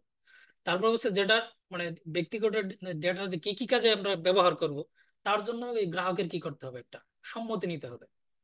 এটা ডেটার অধিকার, আমি যদি চাই যে গ্রাহকের ডেটা আমি আনছি ওই গ্রাহক চাইলে ডিলিট করতে পারবে, চাইলে এটা সংশোধন করতে পারবে, চাইলে এটার কি সে তার তার যখন দরকার সে এখান থেকে কি অ্যাভেলেবেল নিয়ে যেতে পারবে। এটাও কিন্তু জিডিপিআর এর একটা কি রুলস। তারপর জিডিপিআর আরেকটা রুলস আছে ডেটা ম্যানেজমেন্টের সময়সীমা। আমি যে কোম্পানি হিসেবে বা আমি একটা স্টেক হোল্ডার হিসেবে একটা ক্লায়েন্টের ডেটা কতদিন ইউজ করব এবং এর আগে বলছে যে কোন কোন কাজে ইউজ করবো, তারও কিন্তু একটা সময়সীমা কিন্তু কি এই জিডিপিআর রুল অনুসারে থাকে। তারপর হচ্ছে কি যদি কোনো কারণে ডেটা ব্রিচ হয়ে যায় সাথে সাথে মানে এখানে একটা টাইম দেওয়া আছে যে 72 ঘন্টার ভিতরে আমার কি করতে হবে, ওই ক্লায়েন্টকে জানাইতে হবে যে আপনার রিপোর্ট আকারে বা কর্তৃপক্ষকে কে জানাইতে হবে যে আপনার ডেটা কি হয়েছে, যে কোনো এই কারণে বা এই জন্য কি ব্রিচ হয়েছে। আপনি যতটুকু এর বাইরে যতটুকু ডেটা আছে বা আপনার অন্য ধরনের কোনো ধরনের বা আমার সাইটে বা আমরা পরবর্তী নির্দেশনা না দেওয়া পর্যন্ত আপনি এই মানে আমার সাইটে কোনো ধরনের নতুন ডেটা দিবেন না বা এ নিবেন না, এটার একটা কিন্তু কি জানাইতে হবে। এটা কিন্তু জিডিপিআর এর রুলস এর ভিতরে পড়ে। তারপর বলছে ডেটা সুরক্ষা মূল্যায়ন। এখন যে আমি যে ডেটা গুলো আনছি, তো এবার এই ডেটা সুরক্ষা নির্ণয়ের জন্য বলছে কি ডিপিআইএ, মানে ডেটা প্রোটেকশন ইম্প্যাক্ট অ্যাসেসমেন্ট। আমরা যে ডেটাগুলো রাখতেছি ডেটাগুলো সিকিউর কিনা, ডেটাগুলো কোনোভাবে লিক হইতে পারে কিনা, তার জন্য নিয়মিত কি করতে হবে, ডেটা সুরক্ষার মূল্যায়ন করতে হবে। তা বলছে কি ওয়াজও কি করে এই যে পুরা যে ডেটার যে মনিটরিং বা লগ অ্যানালাইসিস বা এই জিডিপিআর রুলস অনুসারে সে কি কিন্তু কি করে একটা কমপ্লায়েন্স রেডি করে এবং কমপ্লায়েন্স অনুসারে সে রুল দেয়। পরবর্তী বলছে কি হাইফা, এটাও একটা কি কমপ্লায়েন্স রুল। এটা হচ্ছে আমেরিকার একটা ল, বলছে health insurance portability and accountability act. এখন এই বলছে কি যে আমরা বিভিন্ন ধরনের জানি যে স্বাস্থ্যের ক্ষেত্রে বর্তমানে কি হয় প্রচুর পরিমাণ ইলেকট্রিক মেশিন বা অনলাইন বেস হয়ে গেছে। তো এই ডেটাগুলো যে আমরা কি করি যে ডেটা প্রাইভেসির জন্য কিন্তু কি স্বাস্থ্যের যে ডেটা প্রাইভেসির জন্য একটা কি কমপ্লায়েন্স বা একটা রুলস আছে। তো এখানে বলছে কি এর রুলসের ভিতরে একটা হচ্ছে কি যে প্রাইভেসি রুলস। রোগীর স্বাস্থ্য সম্পর্কিত যে গোপনীয় ডেটা গুলো আছে ওটা কোনোভাবে পাবলিকলি আনা যাবে না, কোনোভাবে পাবলিকলি কি ওই কর্তৃক মানে যেই হসপিটাল বা যেই অর্গানাইজেশন এটা দায়িত্বে থাকবে সে পাবলিক করতে পারবে না। যে রোগী চাইলে পাবলিক করলে, নিজের জিনিস নিজে পাবলিক করলে তো এটা কোনো কিছু করার নাই। ওরা বলছে কি সিকিউরিটি রুল, বিভিন্ন ধরনের ইলেকট্রনিক ক্ষেত্রে কিছু রুল থাকতে হয় যে আমরা এই ইনফরমেশন গুলো রাখতে পারবো, আমরা রাখলে এই ইনফরমেশন গুলো আমার এইভাবে আমি রাখি। তারপর হচ্ছে কি যে এর আগে বললাম যে ব্রিচ রিপোর্টিং, প্রত্যেকটা ক্ষেত্রে যদি কোনো ক্ষেত্রে কোনো হসপিটালের ডেটা ব্রিচ হয়ে যায় তখন ওটার কি জানাইতে হবে। তারপর অ্যাক্সেস নিয়ন্ত্রণ, এখন কে কে অ্যাক্সেস করতে পারবে বা কার অ্যাক্সেস আছে সেটার জন্য কিন্তু কি ওই ক্লায়েন্টকে জানাইতে হবে যে আমরা এই অ্যাক্সেস করব বা এই অ্যাক্সেস কি করব না, যদি তার সম্মতি থাকে। তো এখানে বলছে কি তারপর হচ্ছে কি আরেকটা রুল আছে অডিট কন্ট্রোল। তো এর আগে বলছে যে বিভিন্ন ক্ষেত্রে কি হয় অডিট বা বিভিন্ন ধরনের ক্ষেত্রে ওই মনিটরিং করতে হয় যে আসলে কি ডেটা ব্রিচ হচ্ছে কিনা বা সম্ভাবনা আছে কিনা বা এটার যথার্থ কি মানে সিকিউরিটি আছে কিনা, সেই জিনিসগুলো কি নিশ্চিত করে। তার পরবর্তীতে যেটা আছে NIST, national institute of standard and technology. এরও কিছু কি কি আছে যে এর কিছু গাইডলাইন আছে আমরা বিভিন্ন ধরনের যে ডেটা সুরক্ষার জন্য এই গাইডলাইন গুলো ফলো করে কিন্তু কি করতে হয়। এটার মধ্যে এর আগে যে জিনিসগুলো বলা হয়েছিল এটার মধ্যে তার চাইতে একটু অন্য লেভেলের কিছু জিনিস আছে, যেমন অ্যাক্সেস কন্ট্রোল। বলছে ব্যবহারকারী অ্যাক্সেস লেভেলের নির্ধারণ থাকতে হবে যে সে কোন কোন লেভেল পর্যন্ত যাইতে পারবে। এখন দেখা যায় কি আমরা বিভিন্ন ক্ষেত্রে বিভিন্ন ধরনের ইউজার, যেমন যে ইউজার নর্মালি যে জিনিসগুলো ইউজ করতে পারবে, নর্মাল ইউজার দেখা যাচ্ছে যে সে অ্যাডমিন পেয়ে গেছে, যেমন আমরা আইডরের নাম তো শুনছি। আইডরের ক্ষেত্রে হয় কি তার নর্মাল ইউজার সে শুধু তার অ্যাক্সেস দেওয়ার কথা, কিন্তু কি হয় যদি আইপি চেঞ্জ বা আইডি চেঞ্জ করে দেয় সে অন্যগুলা কি দেখতে পারতেছে, মানে অ্যাডমিন ইউজারের যে জিনিসগুলো দেখার কথা সেই জিনিসগুলো কি করতে পারতেছে ওই নর্মাল ইউজার দেখতে পাচ্ছে। তো এই জিনিসগুলো নিশ্চিত করা অ্যাক্সেস কন্ট্রোল। তো এখানে কিন্তু এই ওয়াজও কিন্তু কাজগুলো করে থাকে, কেমনে করে থাকে আমরা সামনে দেখবো, বা বিভিন্ন ধরনের লগ ইন যেমন কোন ইউজার গুলো আছে এখানে কোন ইউজার গুলো নাই সেই জিনিসগুলো কিন্তু আমরা কি দিতে পারবো, আর কোন ইউজারের কতটুকু কেউ যদি আপনার লগ ইন করছে কতবার লগ ইন করছে সেই জিনিসও কিন্তু সে কিন্তু মনিটরিং মাধ্যমে নিয়ে আসে। পরবর্তীতে এখানে আরেকটা জিনিস আছে বলছে অডিট অ্যান্ড অ্যাকাউন্টেবিলিটি। এই নিশ্চিত করতে হয় সে কিন্তু সিস্টেমের সবগুলো লককে কি অডিট করে এবং মনিটর করে। তারপরে এই যে আইডেন্টিফিকেশন বা অথেন্টিকেশন, এই দুইটা জিনিসকে নিশ্চিতের ভিতরে কি অন্তর্ভুক্ত আছে। তারপর এখানে পরবর্তীতে যেটা হচ্ছে TCS, ট্রাস্ট সার্ভিস ক্রাইটেরিয়া। এই ট্রাস্ট সার্ভিসের পাঁচটা মানদণ্ড আছে। পাঁচটা মানদণ্ডের মধ্যে একটা হচ্ছে সিকিউরিটি, 2 নম্বর অ্যাভেলেবিলিটি, 3 নম্বর হচ্ছে প্রসেসিং ইন্টিগ্রিটি, 4 নম্বর হচ্ছে কনফিডেন্সিয়ালিটি, 5 নম্বর হচ্ছে প্রাইভেসি। তো সে কি করে এই ওয়াজও কিন্তু এই রুলস গুলা মেনে বা তার এই রুলস গুলা বা এখান থেকে যে তার যে জিনিসগুলো নেওয়া দরকার সেই জিনিসগুলো নিয়ে সে কাজ করে। তো এখানে পরবর্তী হচ্ছে ক্লাউড সিকিউরিটির জন্য কি কি জিনিস মানে ওয়াজও কি কি সার্ভিস দিতে ডকার ডকার যদি আমরা অ্যাড করে থাকি ডকারের কোনো ধরনের ইমেজে কোনো ধরনের বাগ বা কোনো কনফিগারেশন সমস্যা থাকলে সেটাও এখানে সে শো করে। অ্যামাজনের ক্ষেত্রে সেম কাহিনী, গুগল ক্লাউড তো আমরা জানি। তারপর গিটহাবের যদি আমি এখানে ইন্টিগ্রেশন বা করা থাকে, গিটহাবের কোনো ধরনের কোডের ভিতরে কোনো মেলিসিয়াস কোড বা থাকলে সেই জিনিসগুলো দেখতে পারে। এখন আমরা এই কিছু জিনিস প্র্যাকটিক্যালি দেখি তাহলে বুঝতে পারবো যে জিনিসটা কি। তা আমরা এখান থেকে যে জিনিসগুলো হয়েছে আমরা প্রথমে যাই, আমরা আমার এজেন্ট ঢোকার পরে এখানে এখানে সিএস বেঞ্চমার্ক চাইলে আমরা এখান থেকে দেখতে পারতাম, তো এখানে যে ছিল আমি দেখাই দিছি। এখান থেকে আমরা প্রথমে যাই থ্রেট হান্টিং এর ক্ষেত্রে। আমরা যদি থ্রেট হান্টিং এ যাই, যাওয়ার পরে আমরা কিন্তু এখানে একটা মোটামুটি ওভারভিউ দেখতে পারতেছি ড্যাশবোর্ডে। এখানে কি কি ঘটনা ঘটছে বলছে টোটাল রিকোয়েস্ট বা টোটাল ইয়ার্সে এই একটা পরিমাণ দেওয়া আছে। তারপর 12-এর উপরে আমি বলছিলাম যে লেভেল, অ্যাটাক লেভেলের একটা মানে রুল লেভেল ধরে ধরে কি করা হয় অ্যাটাক গুলো করা হয়। এখন এর থেকে অনেক মারাত্মক ধরনের অ্যাটাক আছে যেগুলো লেভেল মানে কম ধরে দেয়া, কিন্তু এখানে সাধারণত কি 12-এর উপরে যদি লেভেল গুলো থাকে ডিডোস বা একাধারে অন্য ধরনের ওই যে এক্সেল বা শেল আপলোডিং কাজগুলো হয় তখন এই জিনিসগুলা এই এতে দেওয়া যায়। তারপর বলছি অথেন্টিকেট ফেলিয়ার, যদি কোনো ইউজার ট্রাই করে, ধরেন আমার এখানে যেহেতু 24 ঘন্টার একটা এখান থেকে চাইলে আমরা কিন্তু কি টাইম গুলা চেঞ্জ করে নিতে পারি। তা আমরা যদি এই উইকেটটা যাই, ধরেন উইক দেখলাম, দেখেন এই যে উইকে যখন গেছি এই উইকের ভিতরে কি কি ঘটনা ঘটছে, রিকোয়েস্টের পরিমাণ অনেক বাড়ছে। তারপরে যেহেতু এখানে ডিডোস পাইছি না দেখেন এখানে বলছে অথেন্টিকেট ফেলিয়ার। মানে যে ভ্যালিড ইউজার হোক নন ভ্যালিড ইউজার হোক, সে যতবার ট্রাই করছে তার জন্য কিন্তু কি এই জিনিসগুলো আমরা দেখতে পারতেছি। এখন হয়েছে কি যে এমন হতে পারে যে আমরা আমাদের ইউজার অনেক সময় ঐচ্ছিকভাবে ভুল হয়ে যায়, পাসওয়ার্ড ভুল দিই। যেমন এই যে কোন ইউজার ট্রাই করছে, মাজাহার, সে কিসে অ্যাক্সেস বা তার কি কি ধরনের সব মোটামুটি লগের ভিতরে আমরা দেখতে পারতেছি। তখন আমরা এই জিনিসগুলো যদি মনিটরিং করি, আমাদের মানে যেই এজেন্ট বা যে এন্ড পয়েন্ট আছে বা যে সার্ভিসটা আছে, ওটা যদি কোনো কারণে কেউ যদি বারবার চায় যে ট্রাই করে যে অ্যাক্সেস নেওয়ার জন্য, আমরা কিন্তু এখান থেকে মনিটরিং করতে পারতেছি। বা এমন এমন হলো কি যে আমরা দেখতেছি যে ওই ইউজার আজকে ট্রাই করছে না, কিন্তু ওই মেশিনে অন্য কেউ ট্রাই করতেছে, তাহলে পরিচিত কেউ, মেশিন তো আর অ্যাক্সেস সহজে এমনি কি পরিচিত ছাড়া কেউ পায় না। তো ওই দেখা যাবে আমরা একটা করতে পারি যে নিজেদের ভিতরে আহ, কথা বলতে যে কেউ কি ট্রাই করছে কিনা বা কেউ ঢুকছে কিনা। তখন কিন্তু আমরা এই জিনিসগুলো দেখে আমরা এই ওয়াজু দ্বারা কিন্তু ইজিলি আমরা বুঝতে পারতেছি যে আজকে কে কতবার ট্রাই করছে, কে কতবার ফেল হয়েছে। এখানে সাকসেস হলে সাকসেস রেটটা কিন্তু কি সে দেখাবে। যেমন আমরা যে ব্যাকে যাই, ব্যাকে গেলে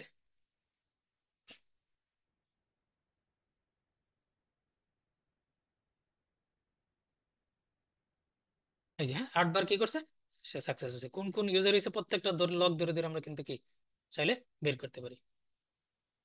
ঠিক আছে, এই দেখেন। আচ্ছা,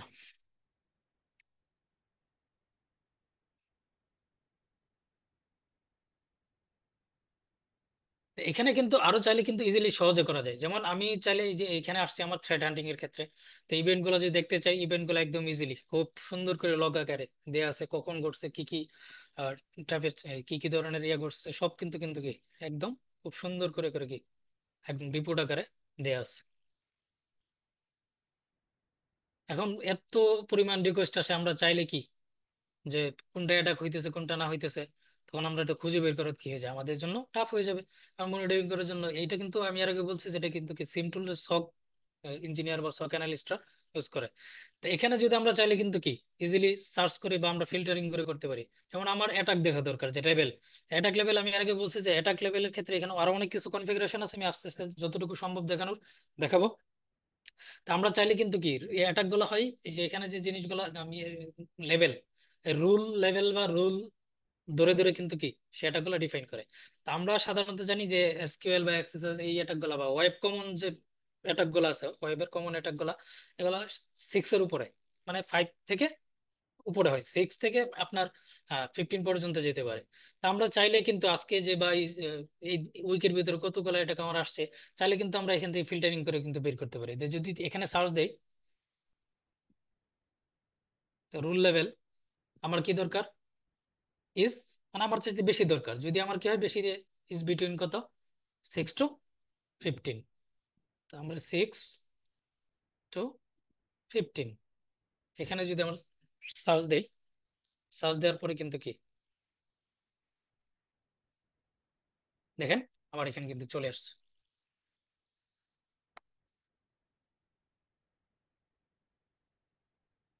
কি কি ট্রাই করছে, এই কতবার ট্রাই করছে, কোন আইপি থেকে ট্রাই করছে, মোটামুটি কি আমার এই যে লেভেল গুলো ধরে দিয়েছে। এই যে পাশে দেখেন রুল লেভেল গুলো দেওয়া আছে 10। এখানে যতগুলো রিকগনিসিস বা যাই কিছু করছে সব কিন্তু কি 10।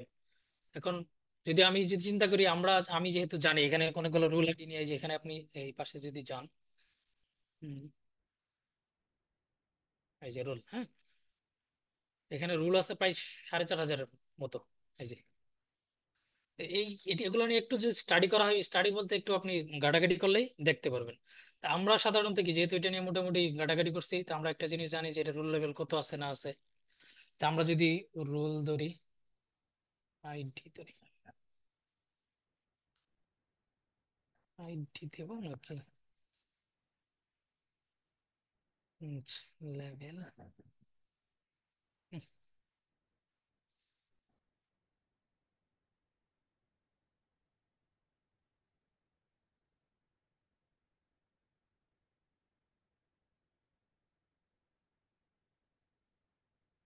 4000-এর উপরে, 5000-এর পর থেকে সাধারণত কি এখানে আসছে না।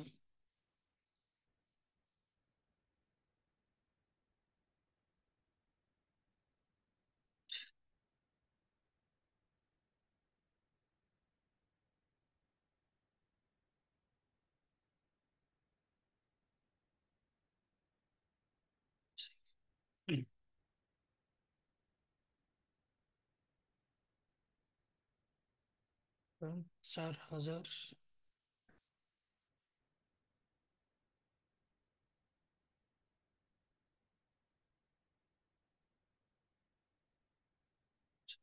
উপরে দেই তাহলে আমরা সবগুলো দেখতে পারবো। আচ্ছা এই দেখেন, হ্যাঁ, প্রত্যেকটা রুলস এখানে কে কে কোন রুলস অনুসারে কাজ করে, কিভাবে কাজ করে না করে, প্রত্যেকটা এখানে কিন্তু কি দেয়া আছে। আমরা একটু বাড়াই নিতে পারি।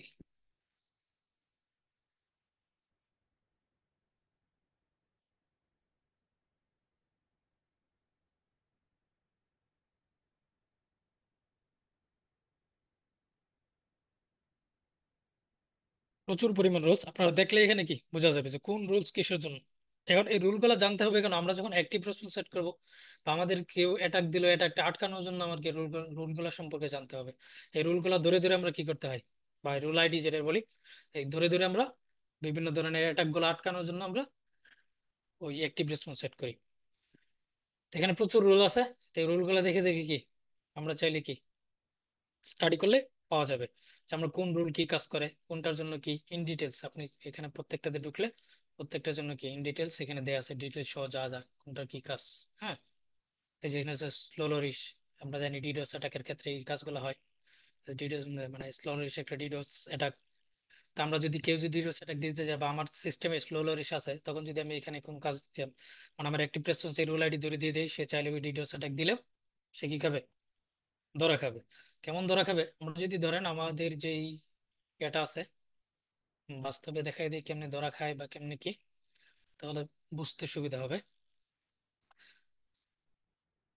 ধরেন আমার এটা হচ্ছে কি সিস্টেম, এটা এই বিসিক এর ভিতরে যেহেতু দেওয়া আছে, তো আমরা চাইলে বিসিক একটা অ্যাটাক দিয়ে দেখি যে আমার কি ঘটনা ঘটে। ধরেন এক্সারসাইজ দিই,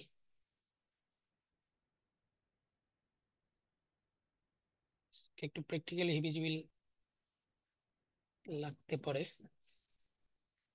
ধরেন আমার কি করতে হচ্ছে, সরি একটা প্যারামিটার বানাই নাই। এখন যদি এখানে আমরা দিলাম এক্সারসাইজ দিলাম, হ্যাঁ, তো প্রথমবার কিন্তু কি আমার সাইট আসছে। দ্বিতীয়বার যদি আবার দেই, দেখি আমি আমার সাইটটা পাই কিনা, মানে আমি যেই দিছি কোথায় আমার যেখানে এজেন্টটা দেয়া আছে বাজু, ওই এজেন্টের ভিতরে কিন্তু কি করছি আমরা এক্সএসএস এটা একটা দিছি। তো দেখুন আমরা আমরা প্রথমবার যখন দিছি সে কিন্তু সাইটটা আসছিল, দ্বিতীয়বার কিন্তু এখন পর্যন্ত কি করতেছে, লোডিং। দেখি লোডিং এর পরে একটা রেজাল্ট তো দিবে। আচ্ছা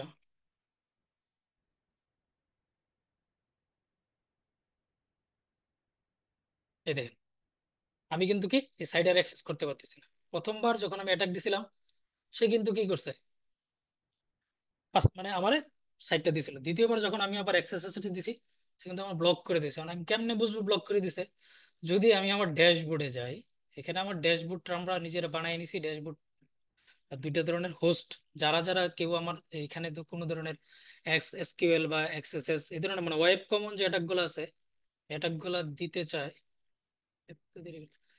অ্যাটাক গুলা দিতে চায়, দিতে গেলে তখন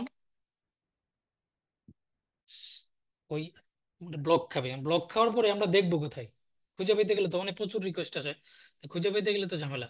তখন আমরা এই ব্লক গুলা দেখতে গেলে আমরা আমাদের যে ড্যাশবোর্ড সাজাইছি ওই রুল ধরে, রুল আইডি ধরে বা হোস্ট ব্লক যে আইডি গুলো আছে আইডি ধরে ধরে আমরা কি করছি একটা ড্যাশবোর্ড সাজাই নিছি। আচ্ছা, আমার এখানে সমস্যা করতেছে। তো আমরা যদি ড্যাশবোর্ডে যাই, দেখেন,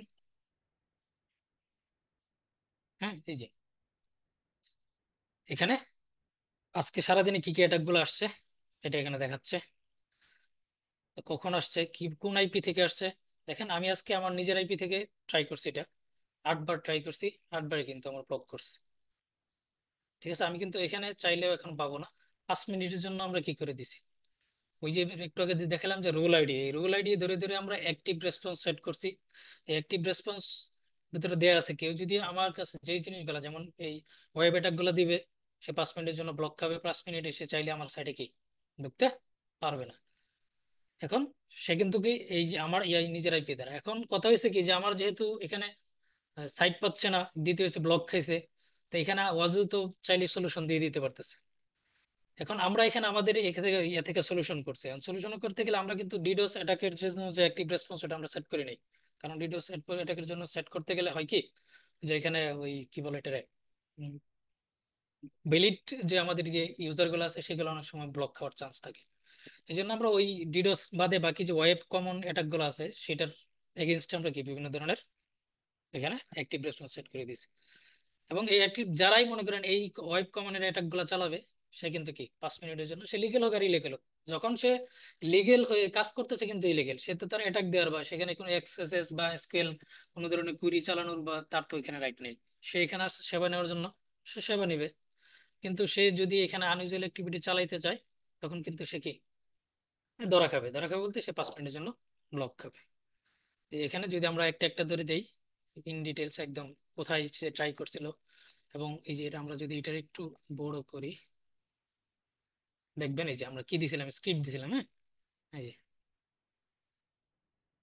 এবং এটা চাইলে রিপোর্ট আকারে কি আমরা কি বের করে শেয়ার করতে পারি। এখান থেকে আমরা রিপোর্ট আকারে, এখানে রিপোর্টিং, যদি আমরা রিপোর্ট আকারে বের করে শেয়ার করতে পারি। যদি আমরা অন্য অর্গানাইজেশনের কোনো সার্ভিস দিয়ে থাকি, আমরা নিজের অর্গানাইজেশন হলে তখন কাজটা করবো কি, দেখবো যে একটা আইপি থেকে, যেমন আমার আইপি থেকে আমি 8 বার ট্রাই করছি, ঠিক আছে। এখন বাইরের এমন কোন আইপি থেকে যদি আমি 8 বার ট্রাই করি, তখন তো আমারও তো এখানে কিছু কাজ আছে, যে আমরা এই যে ইনসিডেন্ট রেসপন্স নামে যে গত ক্লাসে বা এর আগে আমরা বলছি। তো আমরা এই কাজটা কি, আমরা প্রথম কাজটা হয়েছে কি আইপিটা ধরবো, আইপিটা ধরে দেখবো যে আইপিটা কি কারো পরিচিত কারো কিনা, বা কোনো বাংলাদেশের কোনো আইপি কিনা। তখন আইপি ধরার জন্য এর আগে আমি যে বললাম যে একটা টুলস থেকে যে ভাইরাস টোটাল দ্বারা আমরা কি আহ, কোনো ধরনের মেলওয়্যার বা ফাইলগুলো মেলওয়্যার বা অ্যাপসগুলো মেলওয়্যার কিনা সেটা যাচাই করতে পারি। এখন এই আইপি লোকেশন কোথায়, আইপি মানে কোন আইপি পাইছি, আইপি লোকেশন বের করার জন্য আমরা কি চাইলে হোয়াট ইজ মাই আইপি, বা আপনি যদি বলেন যে আইপি লোকেশন বের করবেন, আপনি এবার লিখে দিলে আপনার কি করে দেবে, ওরা বিভিন্ন ধরনের সাইট আপনার দিয়ে দেবে, ঠিক আছে। তা আপনি যদি এখানে আইপি লোকেশনে যে আইপি দিয়ে দেন, ওই আইপির ইন ডিটেলস, সেটা বাংলাদেশে আইপি কোন আইএসপি ইউজ করে, মোটামুটি এটা ওটা, অথবা কি হোয়াট ইজ মাই আইপি, হ্যাঁ এই এমপি লিখছি আইপি। আচ্ছা, নেটের অবস্থা খুবই বাজে।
হ্যালো, আমাকে শোনাচ্ছে?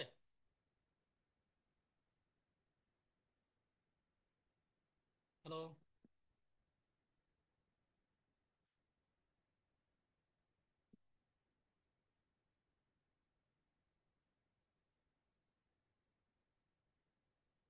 হ্যালো, আমাকে শুনতে পাচ্ছেন? জি ভাই, শোনা যাচ্ছে খুব স্লো। জি জি। আচ্ছা, ওই যে আমার ভিপিএন দিয়ে তো আমি দেখাচ্ছি, ভিপিএন বারবার ডিসকানেক্ট হয়ে যাচ্ছে, এই জন্য মানে আমার ডিসকানেক্ট হয়ে যাচ্ছে। আমার ভিপিএন ছাড়া তো এই যে আমার ওয়াজ দেখাতে পারতেছি না, এই জন্য। আচ্ছা, তো আমি কোন পর্যন্ত আসছিলাম একটু বলবেন কি? What is my IP, IP location আচ্ছা আচ্ছা দেখতেছিলাম আচ্ছা। আমরা। এখানে হুম। বলছি যে হোয়াট ইজ মাই আইপি তে আমার কি আইপিটা দিয়ে আইপির যে লোকেশনটা আছে সেটা বের করে সেটার বিরুদ্ধে আমরা কি অ্যাকশন নিতে পারি। তো এটা হচ্ছে আমাদের কি ইনসিডেন্ট রেসপন্স। তো ওয়াজু দ্বারা আমরা কি করতে পারতেছি, দেখেন অ্যাটাক আটকাইতে পারতেছি। এদের এখানে লেখা আছে, এই যে আমরা যে আইপিটা দিছি, আইপির মোটামুটি একটা ইন ডিটেলস যতটুকু দেয়া দরকার ততটুকু কিন্তু পাইছি।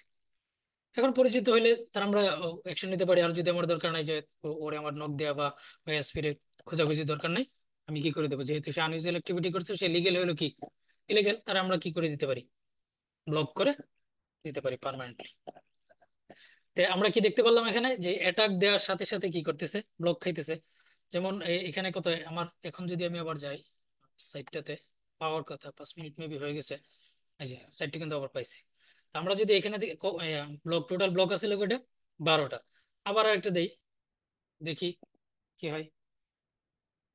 নিজে নিজে ব্লক খাইতে তো মজাই লাগে নাকি।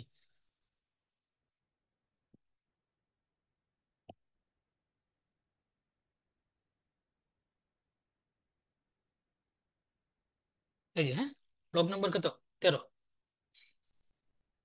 সে কিন্তু কি আমরা ড্যাশবোর্ডের সাথে সাথে আমরা চালিয়ে দেখতে পারতেছি। এখন এখানে আরো আমরা ড্যাশবোর্ড নিজেরা বানাই রাখছি। যেমন যদি বাইরে থেকে কোনো ধরনের আইপি আছে, যে হোস্ট মনিটরিং, হোস্ট গুলো আসলে কি আমাদের হোস্ট কিনা, বা হোস্ট গুলা আনইউজুয়াল কি কিনা। যেমন এই যে এখানে দেখেন টোটাল আমার যতগুলো রিকোয়েস্ট আছে তার মধ্যে বাইরে, আমরা এখানে মানে আউট অফ কান্ট্রি, হ্যাঁ, মানে বাংলাদেশের বাইরে যদি কোনো ধরনের আসে, এই যে দেখেন আমার ড্যাশবোর্ডের উপরে লেখা আছে আউট অফ বাংলাদেশ। এখানে টোটাল আমার যে এই সাইটটাতে বিসিকে যতগুলো রিকোয়েস্ট আছে তার মধ্যে বাইরের আছে কত, ইন্ডিয়ার আছে 4,000 উপরে, হংকং থেকে আসছে, তারপর ইউনাইটেড স্টেটস থেকে। যে এগুলো হয় কি অনেক সময় যে বিভিন্ন ধরনের অ্যাটাক গুলো চালায়, তখন বিপিএন ইউজ করে চালায়। বিপিএন এর এক এক জায়গায় বাংলাদেশের বাইরে, অথবা অনেকেই বাহির থেকে কি ট্রাই করে বিভিন্ন ধরনের অ্যাক্সেস নেওয়ার জন্য। তা আমরা আমাদের এখানে যেই বললাম যে রুলস গুলা সেট করে রাখছি, রুলস গুলা এখন প্রশ্ন দিতে পারে যে রুলস গুলা কোথায় যায় সেট করা লাগে। আপনি যদি যে অ্যাক্টিভ রেসপন্সের রুলস গুলা, আমি আগে বলতেছি যে আইডি গুলা খুঁজে খুঁজে বের করে নিতে হবে, হ্যাঁ। কারণ রুল আইডি আপনার উল্টাপাল্টা হইলে লিগেল, মানে যে ফলস পজিটিভ হওয়ার সম্ভাবনা খুবই বেশি থাকে, যে আপনার লিগেল ইউজার কি হয়ে যাবে, ব্লক হয়ে যাবে। এই জন্য এটা নিয়ে আমরা মানে বেশ অনেক সময় মানে খাটাখাটি করে তারপরে অ্যাক্টিভ রেসপন্সটা সেট করছি। আমরা অনেকদিন পর্যন্ত কিন্তু কি অ্যাক্টিভ রেসপন্স সেট করি নাই, এমনিতেই রাখছিলাম। বিভিন্ন ধরনের অ্যাটাক আসতো, অ্যাটাক দেখে দেখে আমরা ওই যে এখান থেকে এই থ্রেড ডিটেকশন থেকে আমরা অ্যাটাক মানে এগুলো দেখতাম এখান থেকে, এই যে এই আইডি ধরে ধরে অ্যাটাক দেখার পর আমরা ওই আইপি গুলো, যে আমাদের যে রেসপন্সিবল পার্সন আছে তাকে দিয়ে ব্লক করে দিই। ঠিক আছে, যে এখানে ধরুন দেখে দেখে আমরা আইপি গুলো ব্লক করতাম। কিন্তু পরবর্তীতে দেখলাম যেহেতু কি যেটা আমাদের একটা, যেহেতু আমাদের আলাদা কোনো সক টিম নাই, তো এটা একটা মানে মনিটরিং এর জন্য 1-2 জন লোক অলওয়েজ থাকা লাগবে। তখন আমরা অ্যাক্টিভ রেসপন্স সেটে গিয়ে মানে ওই ডিসিশনে গেছি, যেটা আমাদের জন্য মানে সময় বাঁচাইছে এবং কি কার্যকরী হয়েছে। সুতরাং যদি কেউ নতুন অবস্থায় দিতে চান, আগে ওই অ্যাক্টিভ রেসপন্স সেট করতে চান, তো অবশ্যই আপনার রোল আইডি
শুনতেছে আপনি বলেন। আচ্ছা, ওই একটু 1 ঘন্টা হয়ে গেছে তো একটু ব্রেক নিয়ে আমার ওই যে এখানে বিপিএন একটু সমস্যা করতেছে, এটা নিয়ে কাজ করতেছে। আপনারা 1 ঘন্টা পরে তো একটা ব্রেক দেওয়ার কথা। 5 মিনিটের ব্রেক পরে আমরা আবার শুরু করবো।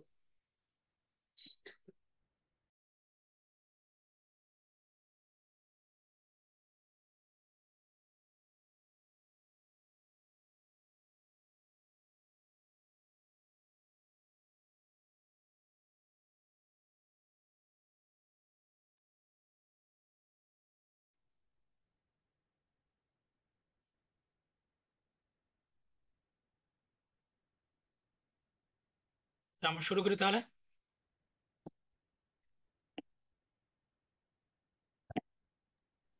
জি ভাই।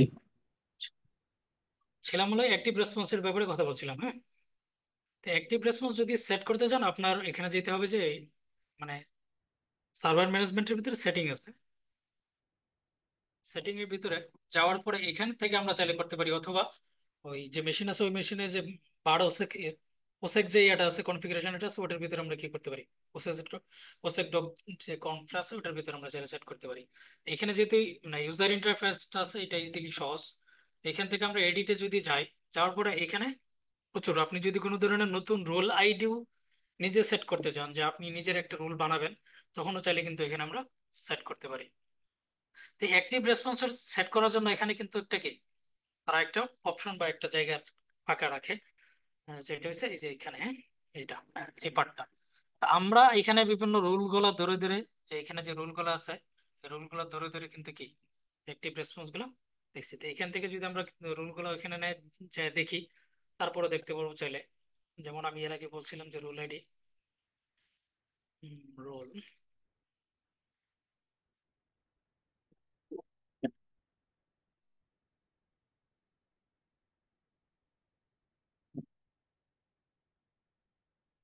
ID equal greater than 33।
সমস্যা হচ্ছে যে ভিপিএন বিসিসি এর ভিপিএন আমার অযথা দেয়া, হ্যাঁ।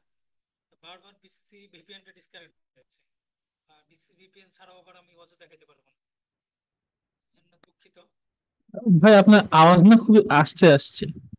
এখন ঠিক আছে? আহ, এখনো একটু আস্তে আসছে ভাই। নেটের সমস্যার জন্য কি করব, আমি তো চিল্লায় কথা বলবো। আসছে, এখন আসছে, এখন আসছে। এখানে যে বিসিসি ভিপিএন এর জন্য আমার অযথা দেয়া বিসিসি তে, হ্যাঁ, জি বিসিসি ভাই, ভিপিএন আপনারও বিশেষ কোনো সমস্যা হচ্ছে কালকে থেকে ভাই, এটা জেনুইন সমস্যা। বারবার ডিসকানেক্ট হচ্ছে, এই জন্য আমার নিজে ডিসকানেক্ট হয়ে যাচ্ছে এখন। আমার নিজে ফ্লো হারাই যাচ্ছে, আপনারাও বিরক্তি হচ্ছেন, দুঃখিত, কিছু করার নাই। VPN issue. আচ্ছা, যেটা বলছিলাম যে এখানে যে রুল আইডিটা দেখাতে চাইছিলাম, যে এখানে সেট করতে গেলে আমরা কোথায় সেট অ্যাক্টিভ রেসপন্স সেট করব, সেটা বলছিলাম যে এখানে ইয়ার সার্ভার ম্যানেজমেন্টের ভিতরে সেটিং এর ভিতরে যায় কি করতে হয়, রুল আইডিটা বা অ্যাক্টিভ রেসপন্সটা সেট করতে হয় এখানে।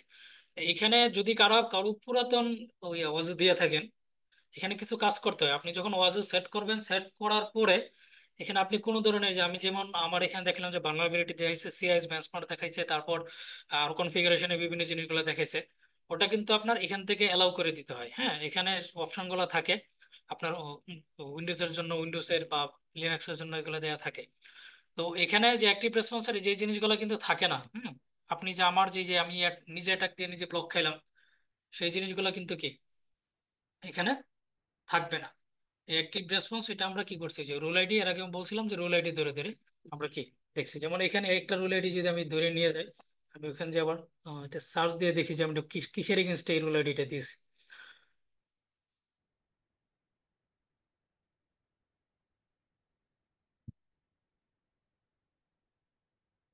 আইডি আপনি আপ আর দিতে পারেন, আমি যেহেতু আপ চাপো এর উপর আর অনেকগুলো আইডি আছে, আমি এটা দিতে পারি।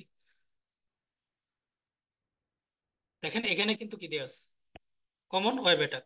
তার মানে ওয়েবের যে কমন অ্যাটাক গুলো আছে, যদি কেউ আমার সাইটে চাই দিতে, আমি এই আইডিটা যদি অ্যাক্টিভ রেসপন্স দিয়ে দিতে দিই, তাহলে সে ওই যে আমার যেমন সাথে সাথে ব্লক দিছে, ওরেও সাথে সাথে ব্লক দিবে। সেম আমার আমার এই অ্যাক্টিভ রেসপন্সে এটাও দেয়া। যেমন এই যে ক্রস সাইট স্ক্রিপ্টিং এর এগেনস্টে যদি আমি কোনো অ্যাক্টিভ রেসপন্স সেট করতে যাই, তখন আমার রুল আইডি হবে কিন্তু এটা। তো এখানে আরো কিছু জিনিস আছে, যেমন অ্যাক্টিভ রেসপন্স সেট করতে গেলে আরো কিছু জিনিস অ্যাড করতে হয়। যেমন আমার এখানে যেহেতু এজেন্ট একটা, এজেন্টের আইডি দিতে হয়। আমি দেখাই দিই যে কি কি জিনিসগুলো এখানে অ্যাড করা লাগে। আর যদি মানে কেউ যদি পার্সোনালি দিতে চান, আমার সাথে যোগাযোগ করলে আমি দেখাই দিতে পারবো। তো এখানে দেখেন এই জিনিসগুলো কোনোটাই থাকে না। যেমন ফায়ারওয়াল ড্রপ, এটা হচ্ছে আমার কমান্ড। যদি কেউ আমার এই কাজগুলো করে, ফায়ারওয়াল কি করে দেবে, তার ড্রপ করে দেবে কত মিনিটের জন্য, আমার এখানে তো টাইম দেওয়া আছে, হ্যাঁ, 300 সেকেন্ড। এখন যদি আপনি চান যে না, সে আনইউজুয়াল অ্যাক্টিভিটি চালাইতেছে, আপনি যদি চান যে প্রথমবার দিকে 5 মিনিটের জন্য ব্লক খাবে, দ্বিতীয়বার 10 মিনিট, তৃতীয়বার 15 মিনিট, ওই সিস্টেম এখানে কিন্তু কি অ্যাড করা যায়। অথবা যদি বলেন না, সে যেহেতু অন্যায় করছে, সারা দিনের জন্য ব্লক, তখন আপনি এখানে টাইমটা কি বাড়াই দিলে পারেন। আর এইটা হচ্ছে খুব গুরুত্বপূর্ণ জিনিস, এজেন্ট আইডি। এজেন্ট আইডি কিন্তু আপনি যখন এজেন্ট দিবেন, তখন ওইখানে কিন্তু কি এজেন্ট আইডিটা, মানে ওই যে আমাদের যে এজেন্ট আছে, এজেন্টের ভিতরে কিন্তু কি শো করে। So, যেখানে যদি যাই, সে কিন্তু কি এজেন্টের সিরিয়াল আছে 001। ঠিক আছে। তারপর এখানে আরো অনেক কিছু আছে, আমি বলছি যে মানে আপনি যে ড্যাশবোর্ডে যে গেলাম, ড্যাশবোর্ডের ভিতরে ড্যাশবোর্ড তো দেখাইতেছিলাম। এই ড্যাশবোর্ড গুলো কিন্তু নিজেরা বানায় নিতে হয়। আমরা নিজেরা কিন্তু কি একটা ভালো টাইম নিয়ে ড্যাশবোর্ড গুলো কিন্তু বানাইছি। এই বানানোর পরে আমরা এই যে বললাম যে চাইলে আমরা কি এখন যদি চাই যে আমার বাহিরের কোনো আইপি, আমার যেহেতু আমার এই সার্ভিসটা বাংলাদেশের ভিতরে সবাই ইউজ করে, বাহিরে কি ইউজ করে না, আমি চাইলে কিন্তু কি করে দিতে পারি, যে জিও ব্লকিং সেট করে দিলে আমার বাইরে থেকে কেউ কিন্তু কি চাইলেও অ্যাক্সেস করতে পারবে না। ওটা নজিনিক্সে যে করা যায়, ওটা আমরা আমাদের অন্য অন্য যে সাইটগুলো আছে ওটার ভিতরে কি করা হয়েছে। কারণ আমরা যেই সাইটগুলো বাইরে থেকে অ্যাক্সেস করবে না, তারা আমার বাইরে বাইরে অ্যাটাক আমার খাওয়ার দরকার কি, কেউ ভিপিএন ইউজ করে বাংলাদেশ থেকে কি করতেছে, ইউজ করতেছে। এখন এখানে একটা মজার জিনিস হচ্ছে কি, আমরা যে এই অ্যাক্টিভ রেসপন্স সেট দিছি, সেট দেওয়ার পরে আমাদের কেউ অ্যাটাক দিছে, অ্যাটাক দেওয়ার কারণে ব্লক খেয়েছে। তো যারা প্রথম দিকে হ্যাকিং করে বা হ্যাকিং শিখে, তো প্রথম দিকে কিন্তু কি হয়, যে ডিডোস দেয় বা এসে আমি ডিডোস দিলাম, তো মুখ সাইটটি পাইতেছি না, আরে মুখ সাইট বসাই দিছি। কিন্তু ঘটনা কি করতেছে, সে সে যদি মানে ইরোর জানে না, যে কোন ইরোরের কোন কি মানে, সে না জানে, সে কিন্তু কি ওই যে একটা কথা আছে না, যে পাগলের সুখ মনে মনে, সে কিন্তু মনে মনে খুবই খুশি হয়, আরে আমি তো ওই সাইট বসাই দিছি। এই ঘটনা আমি নিজে দেখছি, আমি নিজে হাসছি। কারণ আমার ওই কি এই যে এবার যখন ওই যে বেশি ঝামেলা চললো, তো প্রচুর গভর্নমেন্ট সাইট গুলোতে এরকম এই চালাইছে, বিভিন্ন ধরনের অ্যাটাক চালাইছে। বিভিন্ন আপনার টেলিগ্রাম যদি ইউজ করেন, টেলিগ্রাম গ্রুপে এগুলো কিন্তু কি প্রচুর চলে, হ্যাঁ, গ্রুপ করে ওরা অ্যাটাক দেয়। তো দেখছে কি, বলতেছে কি ভাই অমুক সাইট তো নাই। তো বলতেছে ঠিক আছে, যখন আসবে আমার জানাবা, আবার কি দিব, ডিটেলস দিব। তো আমি তো জানি, তো ও কি করতেছে, কি ভাই আমি সাইট পাইতেছি না, অমুক সাইট পাইতেছি না। তো ওইখান থেকে আবার অনেকেই কি করে, মোবাইল দিয়ে ইউজ করছে, মোবাইল দিয়ে ইউজ করে, তো ভাই মোবাইলে তো সাইট পাইতেছি, কিন্তু পাইতেছি, কিন্তু পিসিতে পাইতেছি না। কারণ কি, তো ব্যাপার হচ্ছে কি যে ভাই আরেকজন মানে কমেন্ট, তাদের ভিতরে কমেন্ট চালানো হইতেছে যে ভাই সাইট তো ডাউন হয় নাই। তার মানে ব্যাপার হচ্ছে কি, আমি যখন অ্যাটাক দিছি, অ্যাটাক দেওয়ার সাথে সাথে আমি যদি না বুঝি ইরোরটা কি, মানে সাইট ডাউন মানে কি 50 সামথিং, মানে 500 502, যেটা 502, আরে মানে সার্ভার যে ডাউনের যে ইরোরটা আছে, ওই ইরোরটা আমার কি করতে হবে, কোডটা দিতে হবে। এখন আমার অন্য কোনো ইরোর দিতেছে, যেমন আমারটার ক্ষেত্রে আমি যখন নিজে ব্লক ব্লক খাইছি, তখন কিন্তু আমার কিন্তু কি ওই সার্ভার ডাউন বা ওইরকম কোনো ইরোর কিন্তু কি দেয় নাই। আচ্ছা, আবার মানে নর্মালি কি করছে, সে সাইটটা পাইতেছে না, কারণ তারা কি করে দিছে, ব্লক করে দিছে। এই জন্য আমাদের কথা হচ্ছে কি, বুঝতে হবে জিনিসগুলা। এখন কথা যে এই ওয়াজও আমরা ইউজ করতেছি, ওয়াজু ইউজ করে আমরা বিভিন্ন ধরনের অ্যাটাক দিয়ে আটকে দিয়েছি, আমাদের বিভিন্ন কনফিগারেশনের মানে আপ করতেছি। তারপর আমরা রিয়েল সিনারিও গুলো দেখতেছি যে আমাদের এই অ্যাটাক গুলো আসতেছে, এই অ্যাটাক গুলা আসতেছে। এখন এখান থেকে আমরা চাইলে কিন্তু ডেভেলপিং সেকশনে আমরা আরো অন্য কাজগুলো করতে পারি। যেমন আমার কথা হচ্ছে, আমার প্যারামিটারে যদি আমি আমার প্যারামিটার বা আমি আমার ইনপুট গুলা যে এভাবে ভ্যালিডেশন করি, তো এই ওই ইনপুটের ভিতরে বা আমার যে ইউআরএলটা আছে, ওই ইউআরএল এর যে প্যারামিটারটা দিবে, ওখানে আমার এক্সএসএস অথবা মানে স্ক্রিপ্টের যে কোনো ধরনের ইনপুট আমার নিবে না, অথবা এসকিউএল টাইপের যে আমার এগুলো আছে, ইনজেকশন গুলো আছে, ওই টাইপের কোনো ধরনের যদি ক্যারেক্টার ইউজ করে, ওই ইনপুটটা নিবে না। ওইরকম যদি মানে আমার ব্যাকএন্ডে যদি না যায়, তাহলে তো সমস্যা না, আমরা ফ্রন্ট এন্ডে যেহেতু আটকে দিতেছি। ওই ধরনের কোনো ধরনের যদি মানে আমরা পলিসি বা আমরা ইনপুট ভ্যালিডেশন গুলো হাই করে করতে পারি, তাহলে দেখেন আমরা একসাথে দুটো জিনিস, আমরা ফ্রন্ট এন্ড থেকে এই জিনিসগুলো আটকে দিতেছি। তারপর কি, আর দ্বিতীয় হচ্ছে কি, আপনারা যখন ইনপুট ভ্যালিডেশনটা আরো হাই লেভেল করবেন, তখন কিন্তু সিকিউরিটি কিন্তু কি হচ্ছে, ডবল হচ্ছে। এখানে যেহেতু মোস্ট অফ দা মানে আমার জানার মধ্যে ডেভেলপার আছে বা আবার অন্য অন্য সেকশন আছে, তা আমরা আমাদের এই ওয়াজু ইউজ করার মাধ্যমে, আমি কিন্তু বললাম এর আগে এই আরো অনেকগুলো কনফিগারেশন বা ইসে আছে অ্যাডভান্স লেভেলে বা এই লেভেলে আছে। তো এই এখান থেকে আমরা চাইলে কিন্তু রিপোর্ট জেনারেট করে আমরা বিভিন্ন ধরনের জিনিস করতে পারি। এখানে আমি এই জিনিসগুলো দেখানোর মূল কাহিনী হচ্ছে যে আমরা আমাদের অ্যাটাক গুলো কিন্তু কি আটকাই দিয়েছি। এখন হয়েছে কি যে একটা কথা আছে যে অ্যাটাক গুলা হয় বা বিভিন্ন ধরনের ব্রিজ গুলা হয় বা বাগ গুলা, যেগুলো ফাংশনাল বাগ গুলা সবচেয়ে বেশি মারাত্মক। ফাংশনাল বাগ বলতে আমরা কি বুঝি, ধরেন আমি আমার কোনো ইউজারের সেট আপ করলাম এমন ভাবে যে ইউজারের পারমিশন নর্মালি হওয়ার কথা কি, নর্মাল একটা ইউজারের নর্মাল পারমিশন থাকার কথা। তখন আমরা কি করছি, ওই তার তড়ি করি বা যে কোনো ভুলবশত অনেক কোড লেখা হয়, তখন ওইখানে পারমিশন দিয়ে রাখছি কি যে নর্মাল ইউজার আর অ্যাডমিন ইউজারের পারমিশন একই। তো নর্মাল ইউজার কোনো কারণে যদি ব্রিচ হয়, তখন কি হবে, ওই যে আইডর, পুরোপুরি আইডর আইডর পেয়ে গেল, সে কি করে অ্যাডমিন ইউজারের মতো কাজ করেছে। এটা একটা। দুই নম্বর হচ্ছে যে আমরা বিভিন্ন ধরনের ইনফরমেশন গুলো দিয়ে থাকি, যে আমার যতটুকু ইনফরমেশন, এনআইডি ইনফরমেশন বা অন্যান্য ইনফরমেশন গুলো দিয়ে থাকি বিভিন্ন প্যারামিটারের মধ্যে। তেমন হয় যে আমরা বিভিন্ন তার এগেনস্টে, যে একটা ইউজার একটা রিকোয়েস্ট করলো, তার এগেনস্টে বিভিন্ন ধরনের কুকি দিই। তো অনেক সময় আমরা নিজেরাই যখন বিভিন্ন ধরনের বাগ বা ভালনারেবিলিটি চেক করতে গেছি, কারণ একটা ইউজার যখন লগ ইন করছে, সে কিন্তু লিগেল, সে কিন্তু ইলিগেল না। সে যখন ওইটাতে লিগেলি ট্রাই করতেছে, যে আমরা দেখছি যে আমরা আমাদের টোকেনটা উঠাই দিয়ে আমরা রিকোয়েস্টটা পাঠাইছি, আমার রিকোয়েস্ট কি সেম আউটপুট দিতেছে। আমার কুকিটা উঠাই দিয়ে মানে আমি আমার আবার ট্রাই করছি, আমার ওই কুকি বা টোকেন কোনো কিছু কি মানে তার ভ্যালিডেশন বা কোনো কিছু করা লাগে না। সে কিন্তু আগে যে আমার যে আউটপুটটা দিয়েছিল, কুকি বা ওই টোকেনটা উঠাই দেওয়ার পরে সেম আমার আউটপুট দিচ্ছে। তার মানে এই ধরনের কিছু কনফিগারেশন, যেগুলো ফাংশনাল আমরা বলতে পারি বাগ, এই বাগগুলা আমরা কি করতে পারি, এগুলো তো আর আমার অজু ধরে দেবে না। কারণ অজু দিতেছে সেই তার যেই কমন এগুলো আছে, তার মানে কমিউনিটির এগেনস্টে বা আমার তার যে রুলের এগেনস্টে যা সেগুলো দিতেছে। তা আমরা এই এই জিনিসগুলা যদি আমরা একটু মানে একটু সচেতন ভাবে বা একটু নিজে থেকে উদ্যোগে কাজ করি, তাহলে আমরা দুইটা দিক থেকে আমরা কিন্তু কি সেফ থাকতে পারি। একে তো হচ্ছে আমরা ফ্রন্ট এন্ড থেকে আমরা অ্যাটাক গুলো আটকে দিতেছি।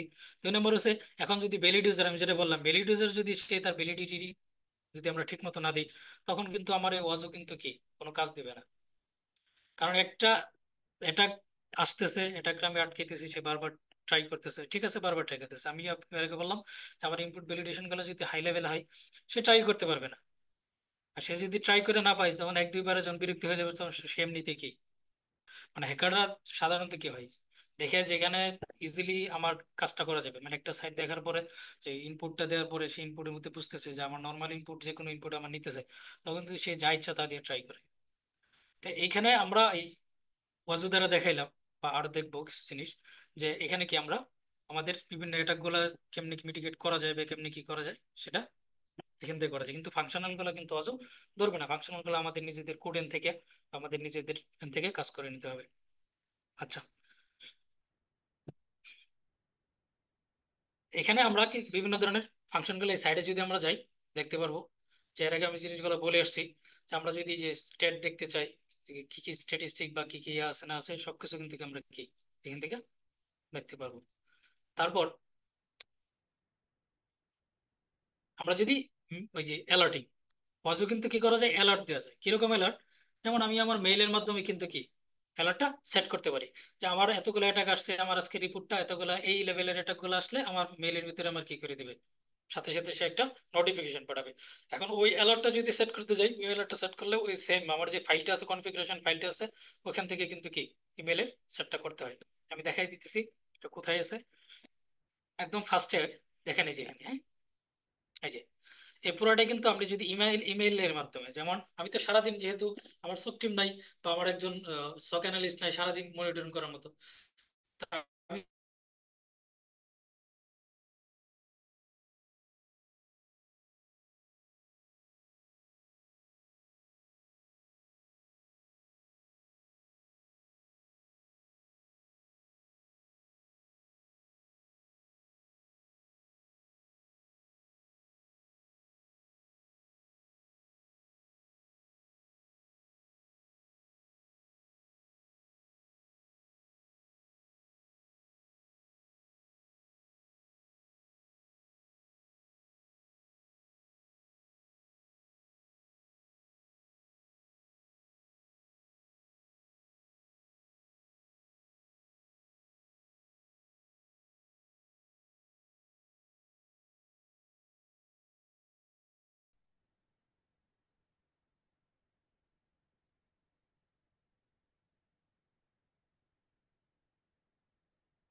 ডিসকানেক্ট হয়ে গেছিলাম।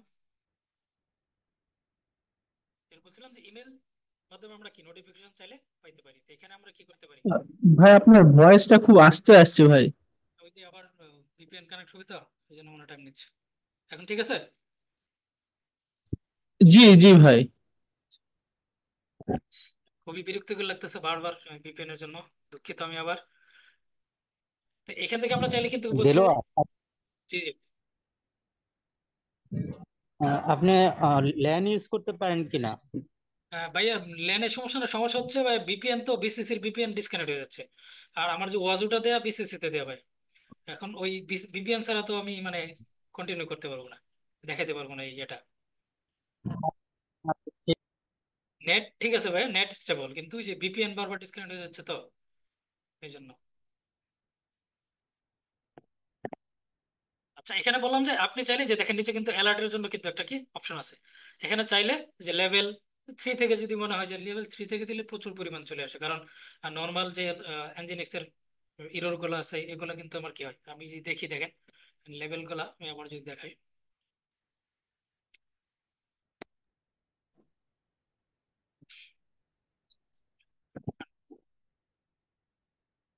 দেখেন এখানে প্রচুর সবগুলা পাই, ম্যাক্সিমাম গুলা কিন্তু কি লেভেল 5।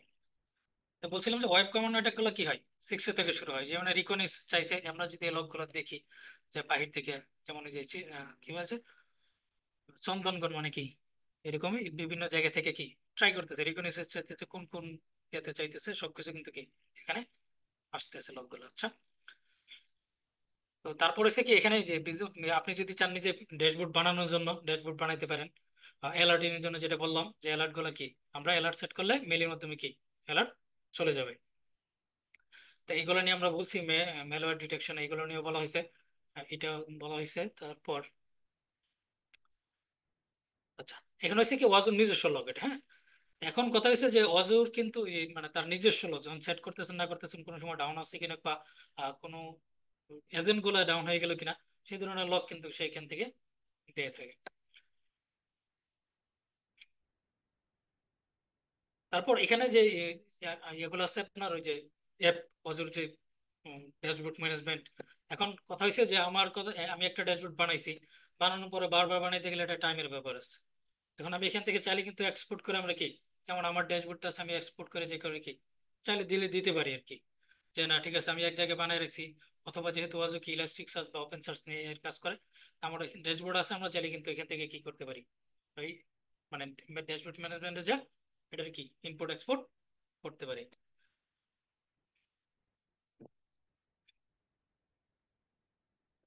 এইখানে আমার কিছু জিনিস দেখাই।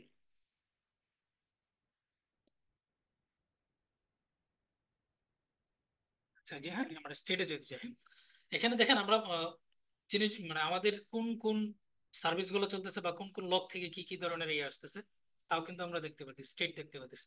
যেমন আমার এটা শুরু হয়েছে কবে থেকে, 31শে জুলাই। তারপরে এখানে তার কি পরিমাণ ইভেন্ট করছে, যেমন কোন ইয়ার থেকে ট্রেনিং এর যে মানে বেসিক ট্রেনিং এর ওটার মধ্যে কি পরিমাণ ইভেন্ট করছে, সে কি পরিমাণ লগ বা কি পরিমাণ তার জায়গা গেছে, সেখানে আমরা চাইলে কিন্তু একটা কি ওভারঅল স্টেট পাইতেছি। এবং এটার চাইলে আমরা কি ওই সিএসভি ফাইল হিসাবে কি রিপোর্ট আকারে বের করে দিতে পারবো। তারপর এখানে যে কনফিগারেশন তো বললাম, হ্যাঁ কনফিগারেশনের যে ব্যাপারগুলো আছে এখানে আমরা চাইলে আগে দেখে নিতে পারেন কি কি কনফিগারেশন করা যায়, কি কনফিগারেশন করা যায়। সিএস ক্যাট যেটা আমরা বলছিলাম প্রথমে, যে সিএস বেঞ্চমার্ক সেটার সাথে কনফিগারেশন করা আছে। লগের যে কালেকশন বা লগ কোরিলেশন, অনেকেই এটা দেখতে পারেন যে প্রচুর পরিমাণ রিকোয়েস্ট আসে লগগুলো। অজু কিন্তু লগ কালেক্ট করে মানে ডিফল্ট যদি সেট যদি আপনি রাখেন যে আপনার কোনো যে সেটআপটা আছে ওই সেটআপটা থাকবে, কোনো চেঞ্জ আপনি করবেন না, তখন ডিফল্ট লগ সে রাখে। যদি এখন চিন্তা করেন না আমার লগ আরো বেশি দরকার, তখন আপনি চাইলে কিন্তু কি ওই যে কনফিগারেশন ফাইল আছে দেখালাম, ওইখান থেকে আপনি চাইলে কিন্তু কি লগের পরিমাণটা বাড়াইতে পারেন। এখন আপনি এর আগে বলছি যে ভাই আপনার ভয়েসটা একদম আস্তে হয়ে গেছে ভাই।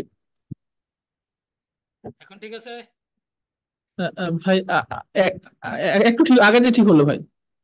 আচ্ছা ওই যে ভিপিএন ইস্যু বা নেটওয়ার্ক ইস্যু। আচ্ছা আমি নিজে খেয়ে হেরে ফেলছি, মানে কোত্থেকে কই যাচ্ছি, মানে একটু একটু ইয়ে হয়ে গেছে পুরা।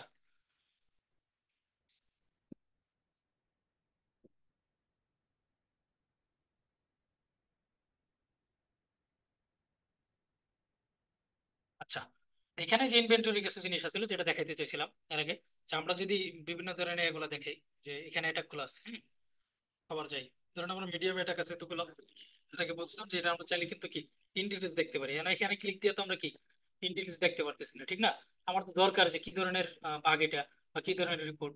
এখন আমরা যদি ইনভেন্টরিতে যাই, ইনভেন্টরিতে যাওয়ার পরে আমরা দেখেন যদি এই প্রথম যেটা আছে, প্রথম যে বাগটা হয়েছে কি মিডিয়াম বাগ, হ্যাঁ এটা কি কি আমরা ইন্টিগ্রেট দেখতে চাই, এটার মিটিগেশন কি বা পরে কি দেখেন আমরা কিন্তু এখানে টোটাল সবকিছু আছে। সে ডেসক্রিপশন দিয়ে দিছে কিসের জন্য এটা কি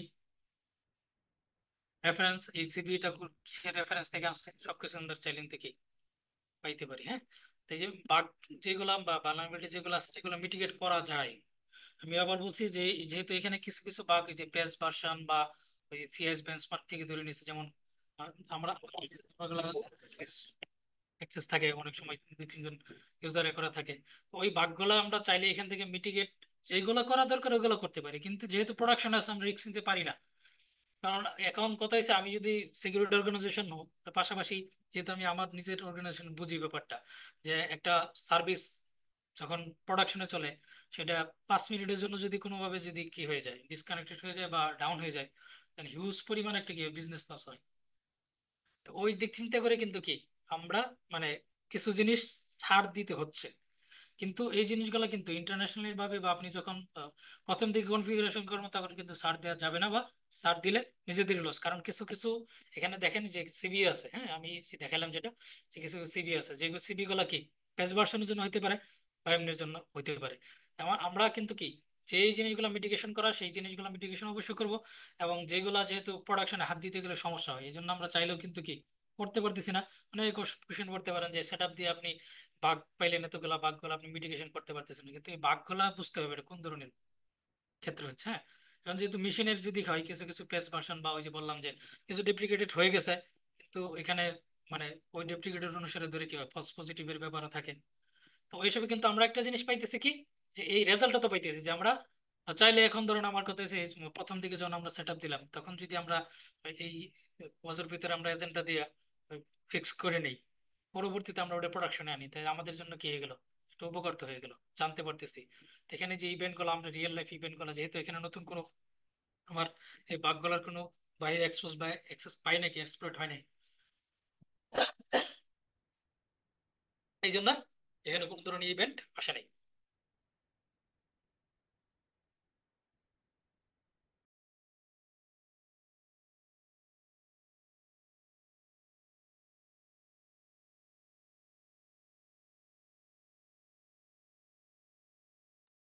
এই হচ্ছে মোটামুটি একটা ওয়াজের ওভারভিউ। এখন এখান থেকে কারো কোনো ধরনের কোশ্চেন থাকলে প্লিজ। আর একটু এলোমেলো হয়ে গেছে আজকে নেটওয়ার্ক সমস্যার জন্য, এর জন্য দুঃখিত আবার।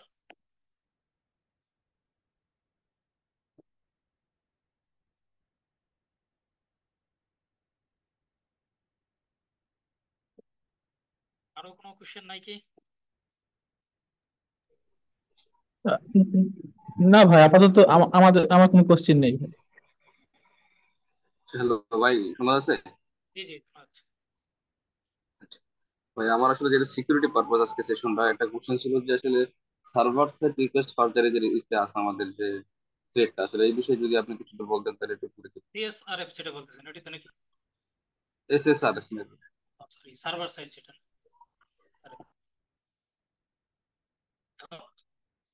আচ্ছা, এসএসআরএফ বলছে কি সার্ভার সাইড রিকোয়েস্ট ফরজারি। এখন এই বাক্যগুলো সাধারণত নর্মালি আমাদের ইয়েগুলোতে কি বলে ব্যাংকিং সিস্টেম বা এর ক্ষেত্রে আপনারা দেখছেন কিনা, তো সময় ইউজ করছেন কিনা, তাহলে আপনি বুঝতে ইজি হবে। তারপর আমি বলতেছি, ধরেন আমরা ভাই, বিভিন্ন। কথা বোঝা যায় না ভাই, মানে যদি একটু লাউড বেস। আচ্ছা, আমি তাহলে ভিপিএন ডিসকানেক্ট করে দিই, যেহেতু এখানে দেখেন ভিপিএন ডিসকানেক্ট করে দিই।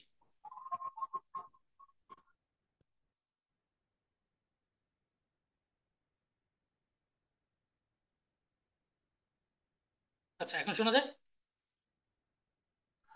জি হ্যাঁ। আচ্ছা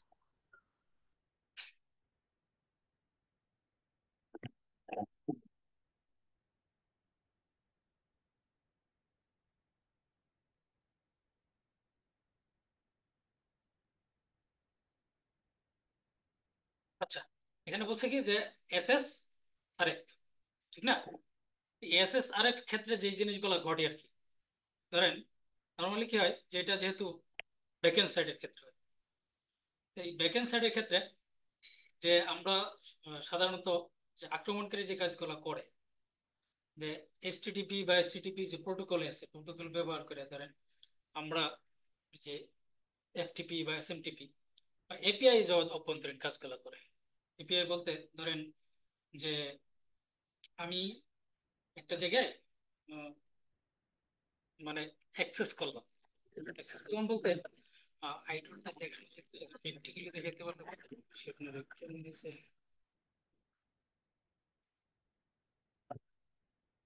ল্যাবটা থাকে, আমি একটু ওপেন করি যদি থাকে আর কি, আমি দেখাই দেবো।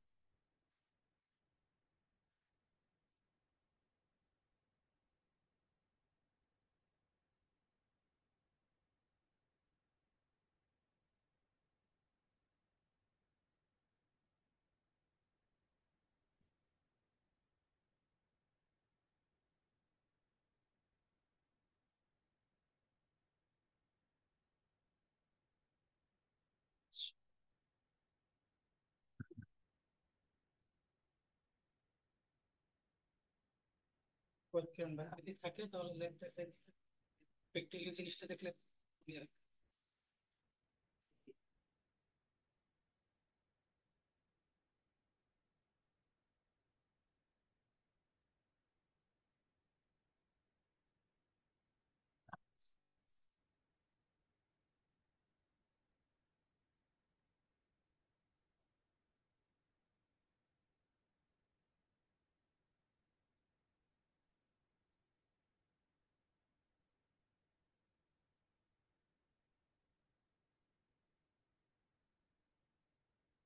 আচ্ছা, এখানে পাইতেছি না।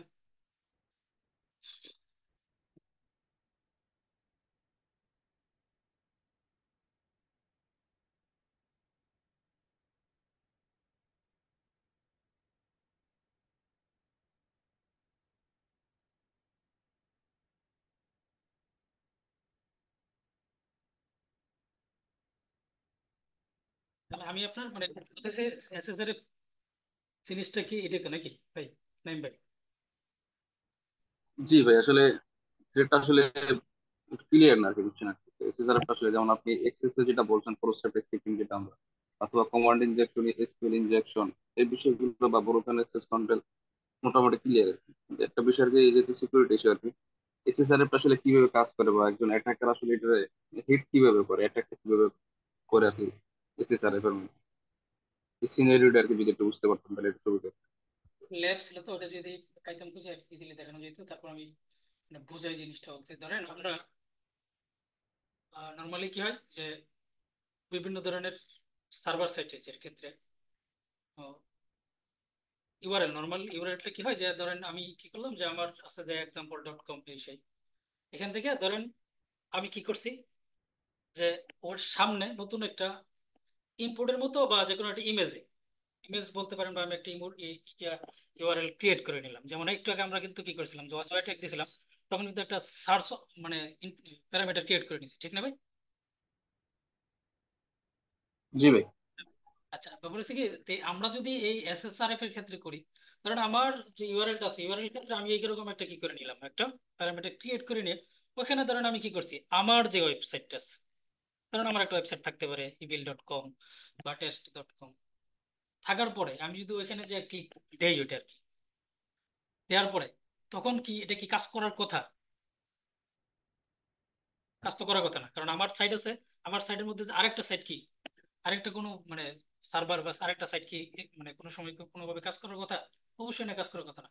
তো এই এসএসআরএফ ইনজেকশনটা যদি থাকে তখন কিন্তু সেম ভাবে কাজ করে। আপনি চাইলে ধরেন দিলেন কি example.com, তারপরে ধরুন যে কোনো একটা ডিরেক্টরি আছে, পরে আপনি কি করলেন যে ইমেজ নামে বা যে কোনো একটা কিছু আপনি ক্রিয়েট করলেন, মানে একটা ওই কি বলে এবার প্যারামিটার ক্রিয়েট করে ওইখানে আপনি আপনার লোকাল হোস্ট বা আপনি আপনার সাইটটা দিয়েছেন। দেওয়ার পরে কি করতেছে আপনার যে, দেখেন আপনার সাইটের ভিতরে কে কাজ করতেছে, আমার সাইট। বুঝতে পারছেন ব্যাপারটা? তার মানে আমি চাইলে যদি এইরকম হয় যে আপনার সাইটের ভিতরে আমার সাইট কাজ করতেছে, তাহলে আমি কি করতে পারি, আপনার সাইটের যে ক্লায়েন্ট গুলো আছে, সেই ক্লায়েন্ট গুলার ডেটা গুলা কি আমার সাইটে আসতে পারতেছে না? বুঝতে পারছেন না ভাই? জি জি ভাই। জি জি ভাই। জি। এসএসআর কাজটা করে এরকম ভাবে। মানে ব্যাপার হচ্ছে কি, আপনার সার্ভার আমার কি সার্ভারে কাজ করতেছে। এটা আমি ইজিলি সহজভাবে বুঝাইলাম। এটা যদি মানে ল্যাব দেখাইতে পারলে আমি খুঁজছিলাম একটু একদম মানে আরো সহজে প্র্যাকটিক্যাল জিনিসটা তো বুঝিনি। তারপর আমি বললাম যে যে ইউআরএল, আপনার ইউআরএল কিন্তু কাজ করতেছে কেমন? আপনার ইউআরএল এর ভিতরে আমি আমার ইউআরএল ঢুকাই দিয়েছি, এবং এই আপনার আমার ইউআরএল আপনার ওই সাইটে যায় কি করতেছে ইচ্ছা মতো মানে ডেটা দিতেছে আপনারে, কিন্তু আসতেছে কার কাছে? আমার কাছে। বুঝতে পারছেন? যেমন এক্সেসের যে এক্সেসের কথা বললেন, জি এক্সেসের ক্ষেত্রে যখন কুকি হাইজ্যাকিং করি আমরা, কুকি হাইজ্যাকিং করার ক্ষেত্রে কি হয়, সব পেলোড তো ভাই কুকি হাইজ্যাকিং করা যায় না। কিছু স্পেশাল পেলোড আছে, যেমন আমরা নিজেরা এটা করে নিছি। কারণ ওইখানে দেওয়ার পরে বা আমরা কালেক্ট করছি নিজেরা কিছু কোডিফিকেশন করে, যে আপনি আমি আপনার সাইডে দিয়ে রাখলাম, আপনার অ্যাকাউন্টে দিয়ে রাখলাম, দেওয়ার পরে আমি ওই যখন এখানে আসতেছি, মিউট করলে ভালো, আজানের সাউন্ড আসতেছে।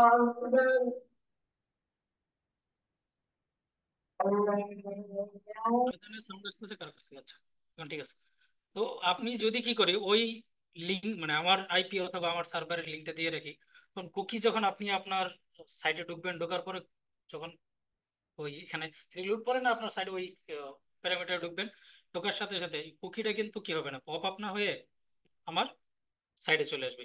কারণ ওইখানে ওই আমি ওই ইয়াটার ভিতরে ওই পেলোডটার ভিতরে আমার সার্ভারের লিঙ্ক বা আমার যে ওয়েবসাইট আছে ওটার লিঙ্কটা কি দিয়ে রেখেছি, তখন ওই কুকিটা কিন্তু আমি কিন্তু কি নিয়ে কাজ করবো। বুঝতে পারছেন ভাই? এই সেম ভাবে কি করে এসএসআর এর কাজটা কিন্তু কি করে থাকে। যেমন আপনার ইউআরএল, ওটার ভিতরে মনে করেন কি করে রেখেছি, একটা প্যারামিটার ক্রিয়েট করে আমি আমার ইউআরএল দিছি, কিন্তু কাজ করতেছে কিন্তু কি হুবহু আমার ইউআরএল কাজ করতেছে, কিন্তু আপনার ইউআরএল ভিতরে যায়। এবং ওইখান থেকে যদি আমি এটা সেট করে রাখি, এখন ব্যাপারে আপনার ওইখানে ইউআরএল যে যে ইউজারের যে ক্রিডেনশিয়াল গুলো আসতেছে সেই আমার কাছে আসতেছে। আপনার ইউআরএল আপনার ওয়েবসাইট মনে করে আমি কিন্তু আমার ওয়েবসাইট কিন্তু সে কি করতেছে, ইউজ করতেছে। ঠিক আছে ভাইয়া? জি ঠিক আছে, থ্যাংক ইউ ভাই। কারো কোনো কোয়েশন আছে কি?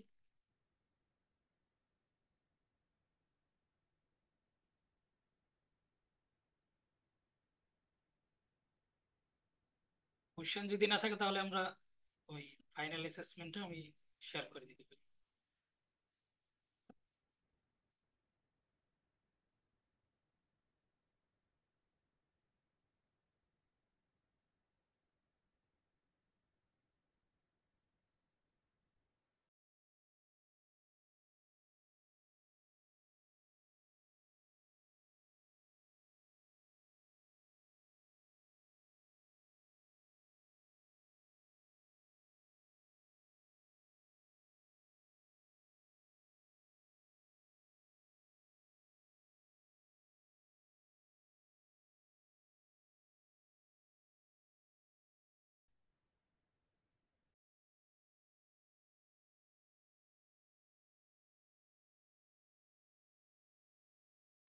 আচ্ছা, হোয়াটসঅ্যাপ গ্রুপে শেয়ার করে দিছি আর চ্যাট গ্রুপে শেয়ার করে দিছি।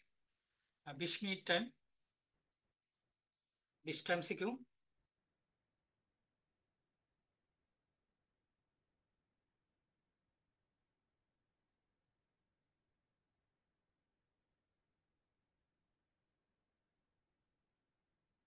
ঢাকা আপু আছেন কি?